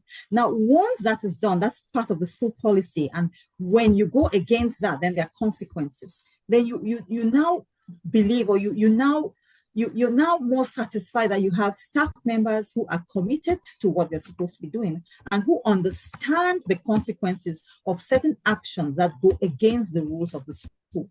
So once again, it comes back to the policies of the school, the cultures of the school, and how the staff are committed to what they do. So like I said earlier, and I think somebody made that comment, parents need to be intentional. You don't just put your child in any school. You want to study the school. You want to know what are the policies in the school. You want to know what is the culture of the school, because it has a lot to do with the culture of the school as well. So you have teachers in the school. Where are they coming from? I mean, you may not be able to do all those kinds of investigations, but the school should have already done that. So by you studying the school and doing your due diligence, you're able to know the culture of the school and what kind of teachers actually exist in the school. So once again, to answer that question, these teachers should have gone through some kind of training, some kind of certification, some kind of moral, preparation to ensure that they know exactly what the expectations are. And when you go against those expectations, then there are consequences. And there are exactly. Yeah. Thank you very much. I have a conspiracy theory in my mind because you're saying I'm looking at a case where someone will go ahead to get that certification, but deep down they know their mission just because they need to penetrate the system and abuse children. Because we need to look at it. There are roadblocks everywhere. What role does the school play beyond the certification? How do you keep an eye? How do you monitor to be sure that these guys are actually playing their role? Because I can get a certification and I'm clean, but I know my strategy. I know that I want to penetrate this school. I'm targeting children. So since, okay, you want a certification, I'll get one and give you. And then you give me access to the kids. Very good question. Yeah. Very good question. It's just like, when somebody's looking for a job, they'll tell you all kinds of wonderful things. And then when they get the job, they start doing n'importe quoi, you understand? So that's true. But just like in any other organization, there needs to be a structure, an administrative structure that monitors or that supervises, staff. So there's a lot of there should be some kind of an organigram, or not quite an organigram, but there should be some kind of supervisory system in the school where each department knows exactly what's happening. You know your people, even if somebody is pretending, if you work with them closely, if you're supervising them closely, if you're watching over what they're doing, then you're able to tell where somebody is falling, or where somebody is weak, or when somebody is doing what might lead to some consequences that are not good. So there's a lot of supervision that needs to be implemented in schools as far as ensuring that teachers are meeting up, just like you have supervision to ensure that teachers are meeting up with what they're supposed to be teaching. That's how there should be supervision about what teachers are meeting up with what they're supposed to be doing behaviorally. So there's behavior that's being monitored. There's activities that are being monitored. There's their work that's being monitored. So there should be some kind of monitoring in every aspect of their work. Through like CCTV cameras, watching them 24/7. Yes, we can have TV cameras. We can ensure that their colleagues, each one knows that we're watching out for one another. If you see behavior that is not acceptable, it should be reported. And when it's reported, the school authority needs to know how to handle that behavior. So everyone needs to buy into the fact that these are the policies of the school. If somebody is going against those policies, or if I see suspicious behavior, it needs to be reported. Exactly. So it's like empowering the entire system. Let them know that we are at war. Everybody needs to be at the forefront. We are all fighting a common enemy. And that enemy can be the next teacher. So we must all be on our guard. Exactly. And that keeps everybody on their toes, because they know I'm being watched. I'm being watched by my colleague. I'm being watched by my supervisor. I'm being watched by the principal. I'm being watched by the founder. I'm being watched. So that keeps them on their toes, I believe. Thank you very much. Thank you. Thank you. I'm going to come back to Auntie Myro. As a coach and mentor that you specialize in human development, you know that trauma fractures a survivor's entire reality. When the home is a source of the wound, when they get hurt at home, what does trauma-informed emotional restoration look like for a survivor? And how do we cultivate communities that actively aid that healing rather than stigmatizing it? Do you need me to take that over again? When home becomes the source of the trauma, the source of the wound, when home hurts, okay, what does trauma-informed emotional restoration look like in this case for a survivor who's been hurt from home? And how do we cultivate communities that actively aid that healing rather than stigmatizing it? Okay. When it happens from home, that's really usually the most difficult, because from your home, you're supposed to be protected from home. So with my faith, you have to get that person into a culture of hope. Know that there is hope, and then know that there's prayer, and then know that there's going to be restoration. So you bring that person to, and of course, when you talk about prayer and healing comes together as well with forgiveness. They are not forgiving so that they could go back home. They're forgiving so that they could start healing. Because if they don't let it go, they would either continue blaming themselves or continue hating. And hate is really a hindrance for healing. So you want to involve them in the community, in group meetings, that speak about restoration, that would encourage them, that would grow them, in that area. So you get them involved in that community as much as possible, so they get healing, so they can hear from either survivors, people who have healed already, or just give them practical steps on how they can heal from that and find themselves again. And of course remind them of their identity, of why they were created. The fact that somebody abused them does not mean that they were not fearfully and wonderfully created to begin with. So you have to, come in with identity, come in with emotional support, come in with, all the and surround them with people that they trust, and people who continue speaking life into them, as opposed to judging them. People who will show them mercy, and speak to them honestly as well. And then these meetings should be frequent. It's not, it's not a one-off. You must follow up. You must have those frequent meetings so that you can catch even relapses in the forgiveness, relapses in the healing, relapses in the anger. So the frequency of those meetings too is very important. Yeah, since we're talking about abuse in the home, and one idea that's coming to my mind is, like you mentioned, give them a community that can help them. So we need to empower people from home. Yes. That when you see maybe your sister, your cousin, your niece who's been abused, don't laugh, don't their face. Yes. This is how you speak to them. I'll take a practical example. In this case, this one is not about abuse or anything. My son, he started stuttering suddenly, and it really affected the way he spoke. He's 4. And it got to the point where I always get angry whenever he wants to speak, because that's not how he used to be. So I started researching and reading how to help him come out of that. Then I realized that children of his age, between that age to 6 years, since their vocabulary is still developing, most of them stutter, and then later on they pick up. But I noticed that people around at home would always laugh at him each time he wants to speak. So I made it a mission to educate everyone around me. I told them, see, this is what is happening. This is a stage of his life. When he starts speaking, don't laugh. Allow him finish his sentences, help him speak well, tell him to pause and breathe. So we can also build this education around the people who have been abused. Let the people around them be a primary source of healing and encouragement so that they do not always have to feel like I'm fighting this alone and being hurt all over again.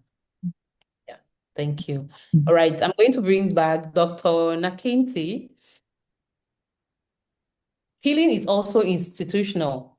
We need to heal. For young girls or women trying to reintegrate into schools or professional environments.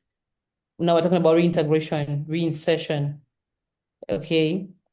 After experiencing severe trauma, how can our institutions provide relational and structural restoration so they don't just survive, but actually thrive?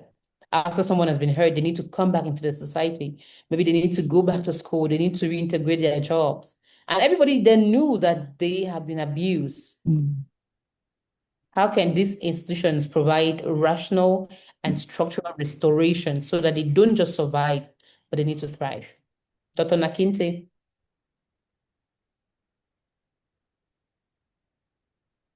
Are you still with us? Not sure. Yeah, social reintegration, Leila. I'm not sure Dr. Nakinte is still here. Yeah, probably her network is bad. So anyone who has experience in these, Yvonne or Mr. Ferdinand, if you have any experience with this, please you can throw in your contribution.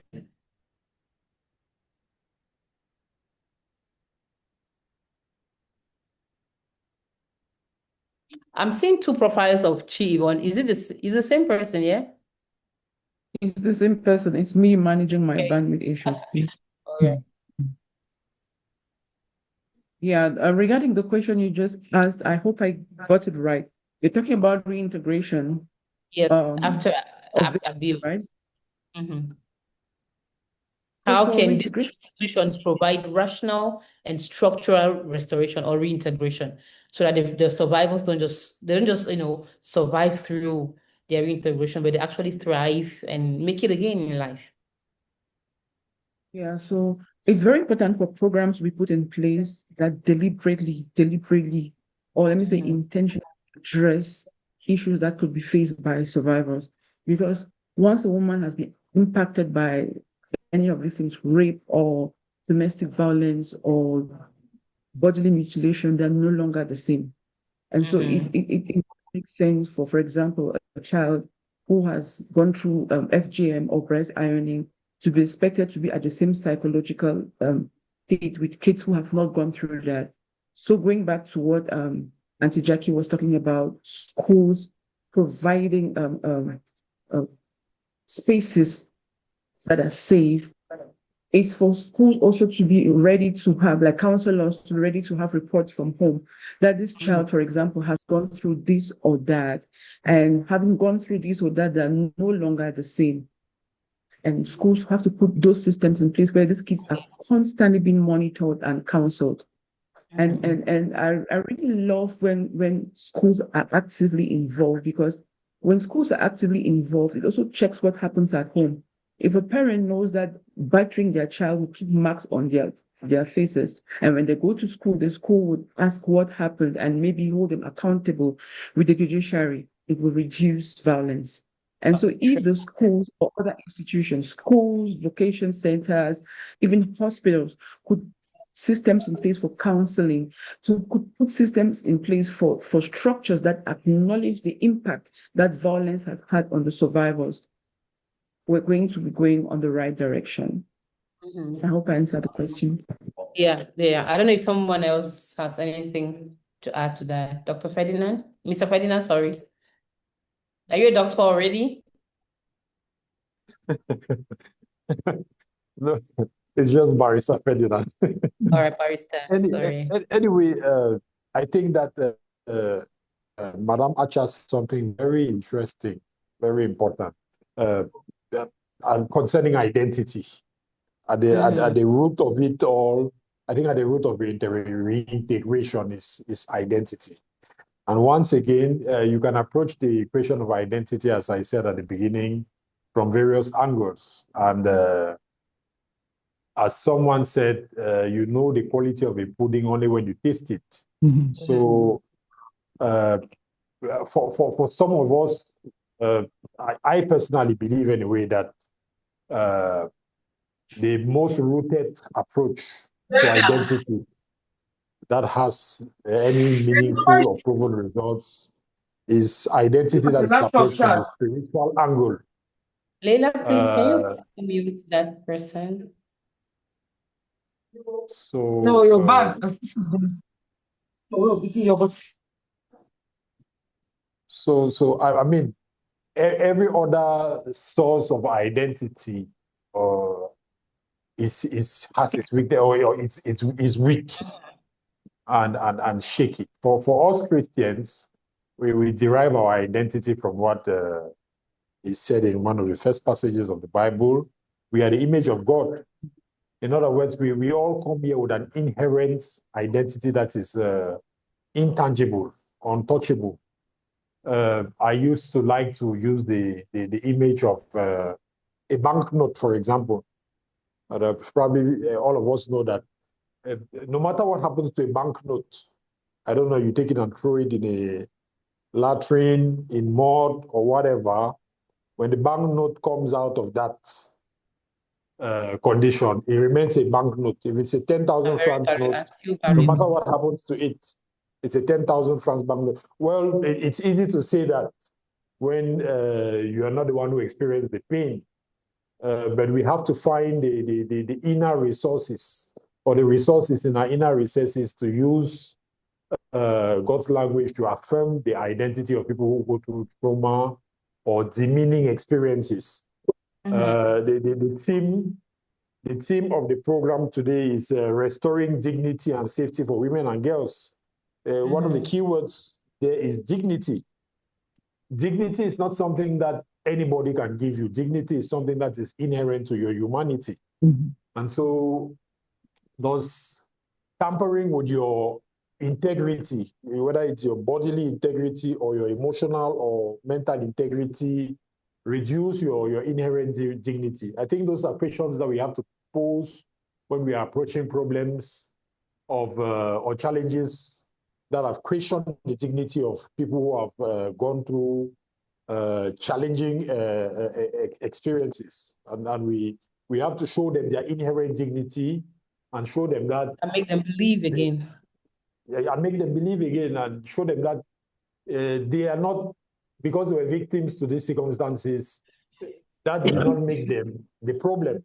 The guy with the problem is the guy who inflicted the pain. He's the one who is sick and who is in need of health in reality. So, I mean, that's the way we try to approach it from a Christian angle. Now, I don't know how the state of Cameroon would approach the questions of identity, or how professionals and all of those would address it. That's how we know how to address it from our background and as a clergy. Yeah. All right. Thank you very much, Barrister. And we know that any solution that we are proposing here, we need to start applying them from our local platforms, from our communities. We will not just jump to the national level. It starts from where we are, from our family units, from our different organizations that we are leading. The people around us, we need to start, putting these things in their mind. When we educate a smaller group, then they can educate the next small group, and so on, that we build the systemic change. Yes, Ms. Echo, your hand is up. Yes, I just wanted to add something to what Barrister said, or to the question that you asked. And what I was going to say is that, after a child has gone through this kind of abuse, the reintegration is not just about taking the child out of, the unsafe area, or taking them out of harm, but it means reintegrating them into a system where they feel safe. I give you an example that I have actually had an experience with a child. This was a teenage child who was violated. And fortunately, she felt comfortable enough to come and talk to the school about it. So even before going to her parents, she came to us, the school, to talk to let us know what had happened. And so this child got the support that she needed. She was afraid of going home to talk to the parents. So she got the support that she needed from the school through the psychologist. We did a lot of counseling, took her, did even the medical checks and everything, made her feel very comfortable. And for some time, she was followed up with some kind of therapy from the school to help her gain the confidence to be able to go back and talk to her family about it. And that was only done when she felt comfortable. So we need to bring in when talking about children in this case, is getting them to feel safe and feel that there's a place they can go to. And when they go to this place, they are not going to be judged. They're going to be accepted. They're going to be listened to. They're going to be helped, but they will not be judged. So they need that safe zone, that safe place where they know I can run to in case of anything. So that it's important. And I think Yvonne also said something. Schools have a huge role to play, because where I am right now as an educator, I am an educator, I am a parent to these children, I'm a psychologist, I'm a therapist. We say that to ourselves every day. We are the social workers, we are counselors to these children, we are everything to these children. So when it comes from the home and comes to the school needs to be able to take over that.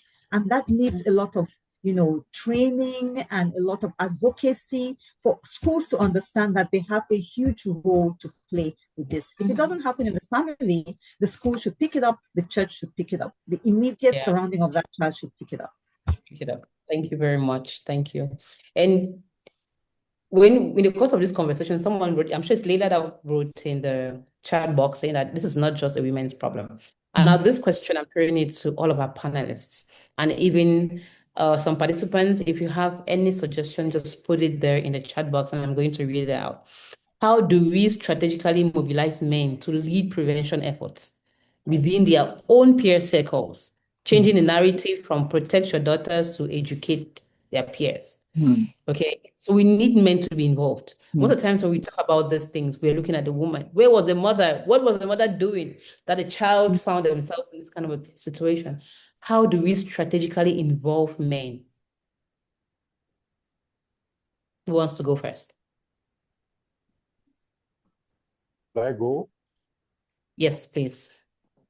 Well, I mean, my first thought here is that we have a problem in the social perception of women. And that problem really concerns us men first. We have a problem in the perception of women. And so once again, I'll go back to my original thought.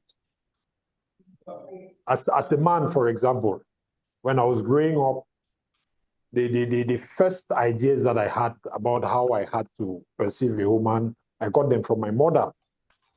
And then my immediate family and social environment. So I think that the fundamental question here is, how do our families, our communities, our societies, our nations, and all of those construct the ideas and the perceptions that we have of women? Who are those who are participating in that engineering project of building the image that we have of women, especially women? I think that that's where the work, the healing work, the restorative work needs to be done. We all have to sit down and analyze how the male perceives the woman in society, because I mean, we have a big problem. At every level, there's a problem. And I used to fondly think in the past that this world can only be a better place for all of us to live in the day that especially women begin to perceive women the way women are or ought to be perceived. As long as we have a different perception or a demeaning perception, a dishonorable perception of women, because we are talking about our mothers. How does a man grow up, become an adult, sit in parliament, and when they're discussing issues of rape, issues of sexual harassment, and all those issues that touch women, a man who was born by a woman, who was a mother, a man who has sisters, a man who has aunts, who has a grandma, and all of that, how does he find himself in parliament and they are deliberating issues concerning women, and he responds to it indifferently, heartlessly? How does a man who is born by a woman end up a rapist? And so many things that we see. So there's a problem of perception in the soul, in the male soul, that needs to be restored. Now, how that will be done is another matter altogether. Okay. Thank you very much. Can we have the next? Yes, I think we can engage the men and boys as allies for change. And if it's starting from the schools, it is a very good thing because they would be already involved in all the talks that are going on about, identifying abuse or not, or not abusing anybody. We need to engage the men and boys also as allies for change. And men should also have mentorship programs. We should encourage our brothers, our sons to go into mentorship programs, and also teach them healthy masculinity. Tell them it's okay to be masculine, but this is a healthy way. This is a healthy way to be a man.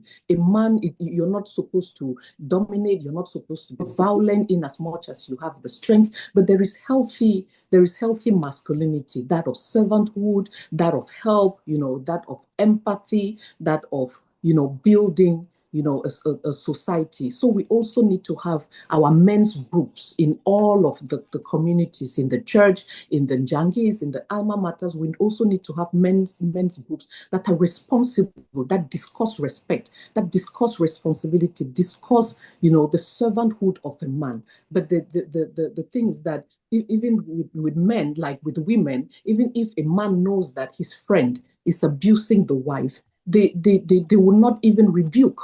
We're slow to rebuke.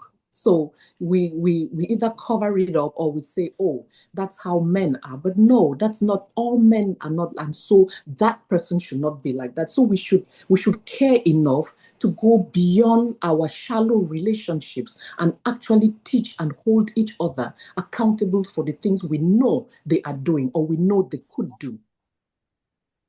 Thank you very much, Tamara. If I can just add something to what Myro has said, and I totally agree with you, Myro.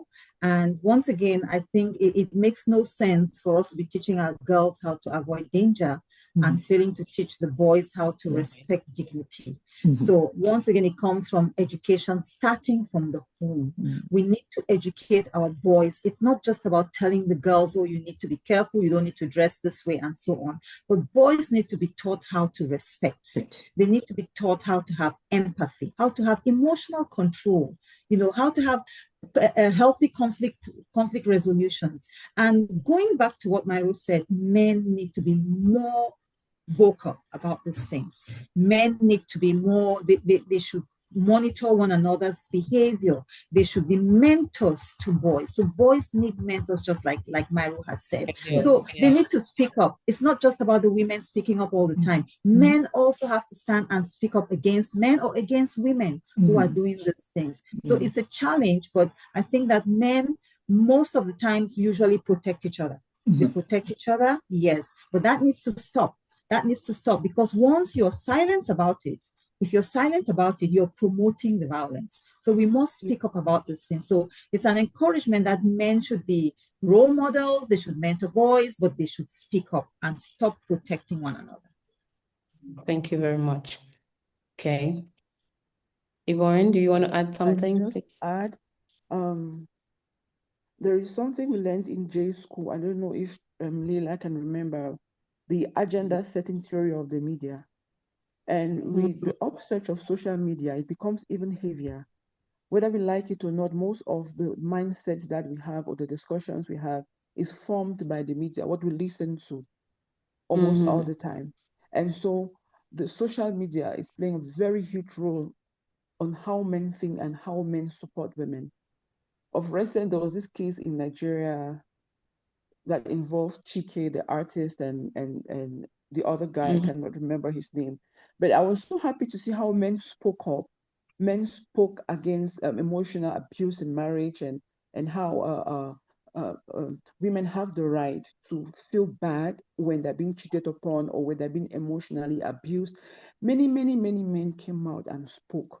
And I want to believe that the more men are outspoken, the more men raise their voices about such issues, the more mindsets of many more men are going to change. And so every intentional man who really wants to be a he for she person should make sure that they make their voices heard, because those voices that castigate these norms have gone a long way to shift mindsets in many ways that we cannot even name.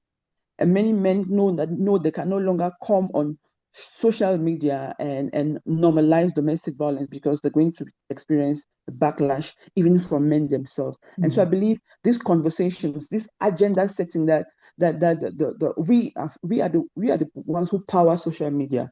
So whatever we go out there and say, we just remember that in any shape or form, it could now inform what conversations we have out there. And those conversations are what come together to culminate in the mindsets of people who become perpetrators or who become preventers. And so if there's any mother here, I just wanted to end to talk about the family. If there's any mother here with a son, Renette, you have a son, I have a son, and I know Nakinti has a son. All of us here who have sons, let us know that we are playing a major role in either raising a perpetrator or a preventer of violence against women. Thank you very much. Thank you.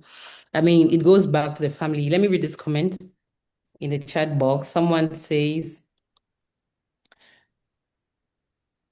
I almost missed that. I believe the church has a critical role to play in preventing abuse and sexual violence. We need intentional teaching that helps men develop greater empathy, compassion, and understanding of the impact these issues have on women and children. The church should actively engage men as perpetrators, as protectors rather, mentors and advocates by teaching healthy biblical masculinity, challenging harmful cultural norms, and equipping men to speak up, intervene, and help create safe homes, churches, and communities for women and children. And this is very true. The church, many people believe in their pastors, in their church leaders. Whatever they say, they take it very seriously, most people. So I don't know, maybe Empower Her Network Africa can have a community outreach sometimes with churches to really call the attention to those things so that they can begin to implement some of those things at their own level and empowerment. They should not just come for Bible studies, but beyond that, it should be holistic. Just like one of us said, the education in church should equally be holistic. While we teach them to love Jesus, to read their Bibles, to pray, we should equally educate them and empower them to level up their leadership role as men in the families. Because if the men step up, I believe if men step up and do better, most of these problems will be resolved. I believe so. Renette, I just wanted to make a comment about that as one who feels concerned about the comments I've made. I mean, we were just speaking about the perception of women. And I think that perception is very important. Everything in a society starts with the imagination of the people. I don't know whether the presence of the term nation in imagination has anything to do with what a nation ends up to be, but everything in a nation starts with the way the people perceive mindset. Different things. Yes, the mindset. So we're talking about the church and women. Let's start with the first. I mean, I'm talking from a Christian perspective now. Let's start with the first story that is told us about women, the Garden of Eden. Yeah. The classical story is that something went wrong with humanity, and the person or the gender that was primarily responsible for that was women. That shapes the way we view women, you see. But I mean, there are different views on the question, but the tradition from which I originate, the story didn't happen according to the classical narrative, you see. Let's put that aside, and because I'm still discussing the Christian perception of women. You come to the New Testament, you have a figure like Jesus, because you spoke about loving Jesus. But how do you love Jesus without loving his mother, Mary? You look at the liturgy of the church, Even the Roman Catholic liturgy, which is the largest Christian community in the world, one of the biggest prayers or the liturgies in the Roman Catholic liturgy is called the Liturgy of the Saints. It's a prayer. The most important events that the Roman Catholic Church organizes, it starts then with that prayer. And when you look at the order of the prayer, after the naming of the Father, the Son, and the Holy Spirit, you know who comes after in the order of the prayer of the liturgy? Mary. Just to say to us that, and by the way, in Bible literature, the Holy Spirit has a feminine attribute. The pronouns used to describe the Holy Spirit, although they hide it when they translate the Bible, you look at the ancient languages, it is the Holy Spirit is referred to as a she, but they hide all of that because of the perception that we have of women. So when you end up in a church which promotes the narrative that the reason why we are all in trouble in this world and the reason why things went wrong is because a woman gave a bad advice to her husband, and then you come and you have a certain perception of Christianity where a woman is not supposed to be a priest, and the reason why that narrative is promoted is because the certain verses in the Bible were mistranslated to promote that narrative, and we still have that narrative. You end up with a church that has a jaundiced view of women, and that ends up reflecting itself in society because of the influence that religious institutions and churches have on the church. You look at the way women are perceived in the different religions, you see something similar. And so at the end of the day, some of these could be the root causes of what we're experiencing as a wrong perception of women, because things start from the spiritual, and then eventually, of course, they start showing up in our communities and societies and all of that. I just wanted to speak to that. Thank you. Okay. All right, let me take this comment. Ari Echi says, but some of the biggest abuse cases are propagated by the church. So how do we rectify that, given the important role society holds the church too? We might not answer this question right now, but this is a food for thought for all of us.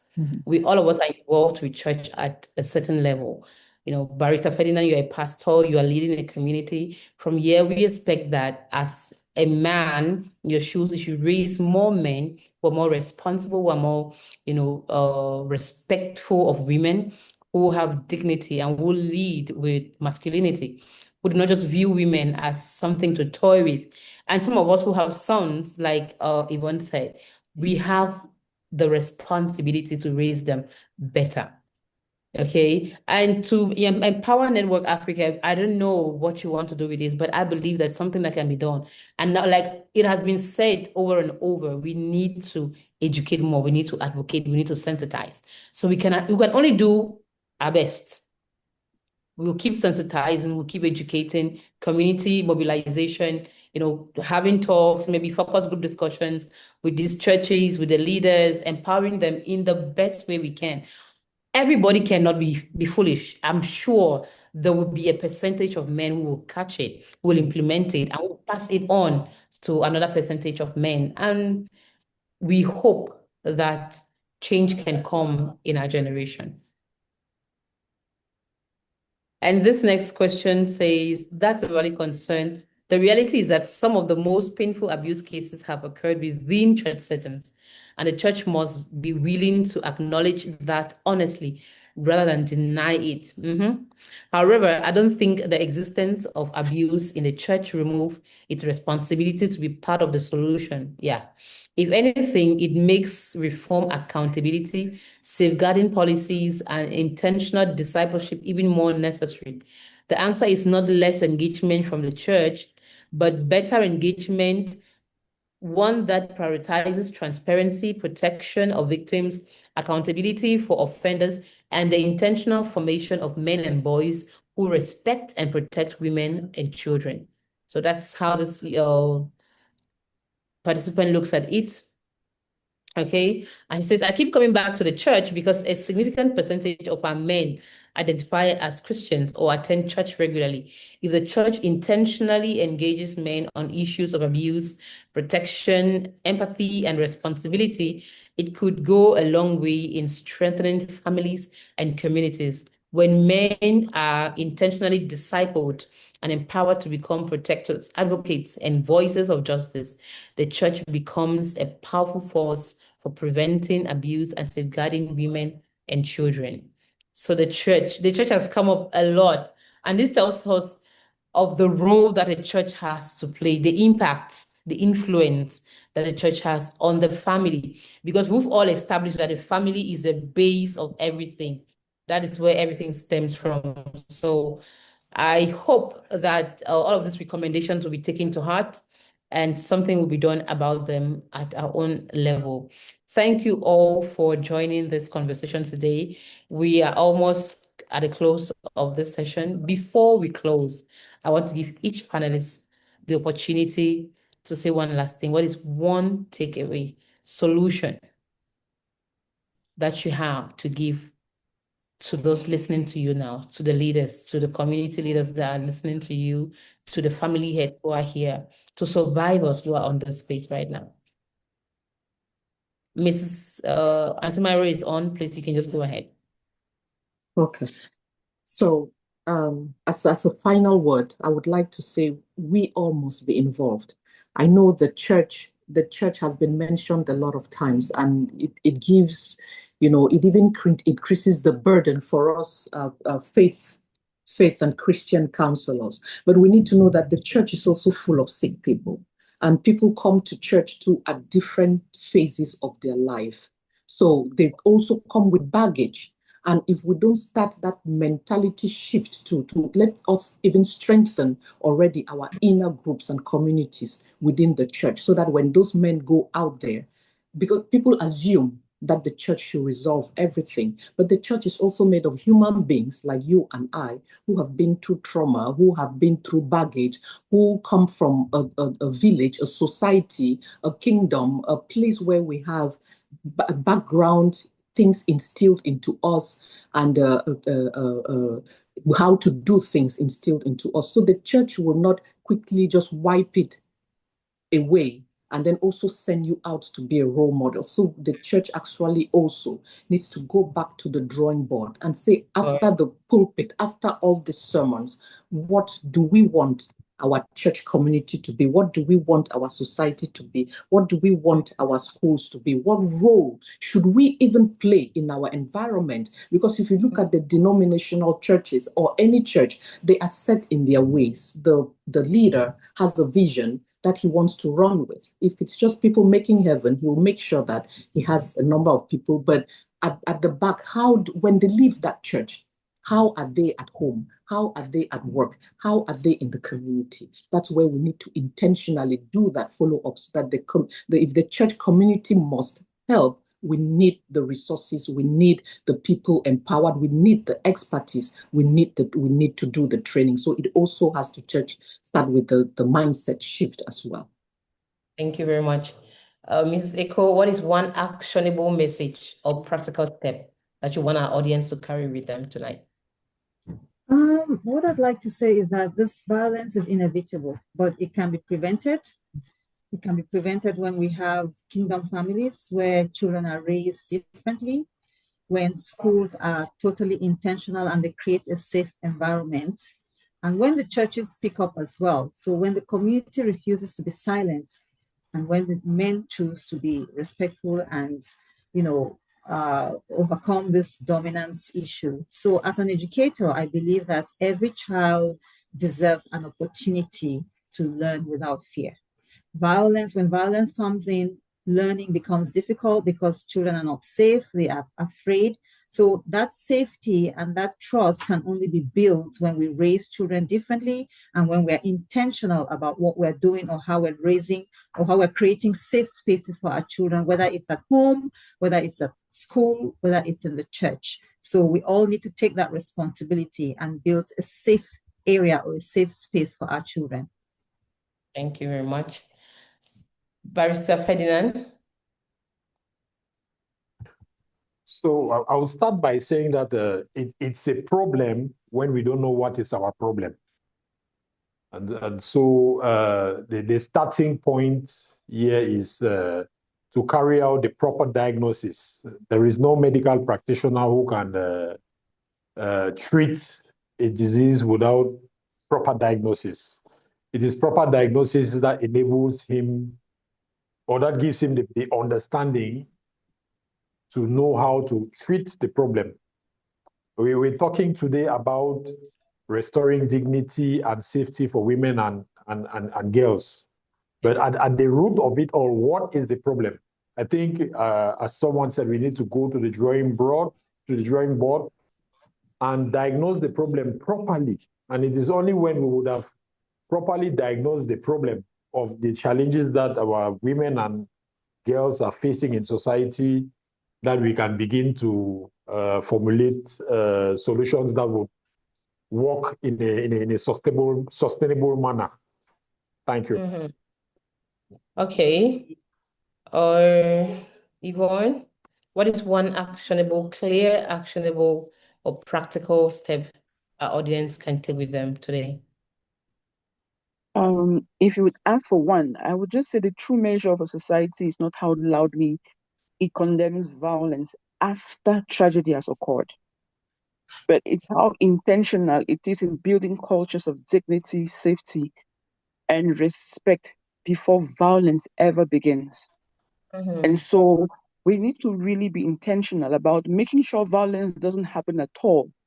Because if we keep waiting for something to happen, for homes to really become terribly and newsworthy unsafe before we come to speak, we would never get to the bottom of the matter. So like the barrister has said, and like Pastor has said, I think diagnosing this problem, going back to the roots, and if I will pick from what every panelist has said, it's this from culture and religion, because it is that culture and religion that shapes our mindsets and make us think the way we think. So prevention is better than cure so far as violence against women is concerned. Thank you, Renette. Thank you very much. Thank you all. I don't know if Dr. Nakinti is back with us. Okay, I'm not sure. All right. So in conclusion, we all have to understand that statistics have shown that 43% of Cameroonian women have experienced physical or sexual violence. As of now, it is 43%. And these statistics have been put out by the UNFPA. And a greater portion of this percentage is made up of children. If we continue to allow this to happen around us, it means that we are jeopardizing the next generation, the next leaders. We don't know what kind of society do we want our kids to live in. So from everything that has been said here today, we are all called upon to do our best at our different levels, be a frontline advocate at your home, at your workplace, on social media, use your platform, speak up, report, and use the hotlines. If you know an expert, report to them. And as much as we can, we thank Empower Network Africa for putting this together. And we hope that the recommendations that have come from here, from this conversation, will be maximized and rightly appropriated for the right outcome. We do not want this conversation to just end on Zoom or on social media. We want to see action after these community mobilizations, focus group discussions, engagement with stakeholders at different levels, at the parliament, at churches. We are looking forward to you calling us again. Okay, tomorrow we're visiting this church. We have targeted this church. We want to talk to the men of this church. We want implementation because most times a lot is said, but not much is done. But we want to do now. We've had enough, and we're saying silence is no longer an option. If we are going to make the space safe and restore the dignity of our women and girls, then we must begin to act with urgency. So thank you all very much for tuning in. Thank you to all our participants who commented, those who listened without even commenting. Thank you for being here. And thank you, Empower Network Africa, for putting this together. Thank you very much. I hope to see you some other time. This brings us to the end of this Zoom conversation. So this is where I tell you goodbye. If there was music now,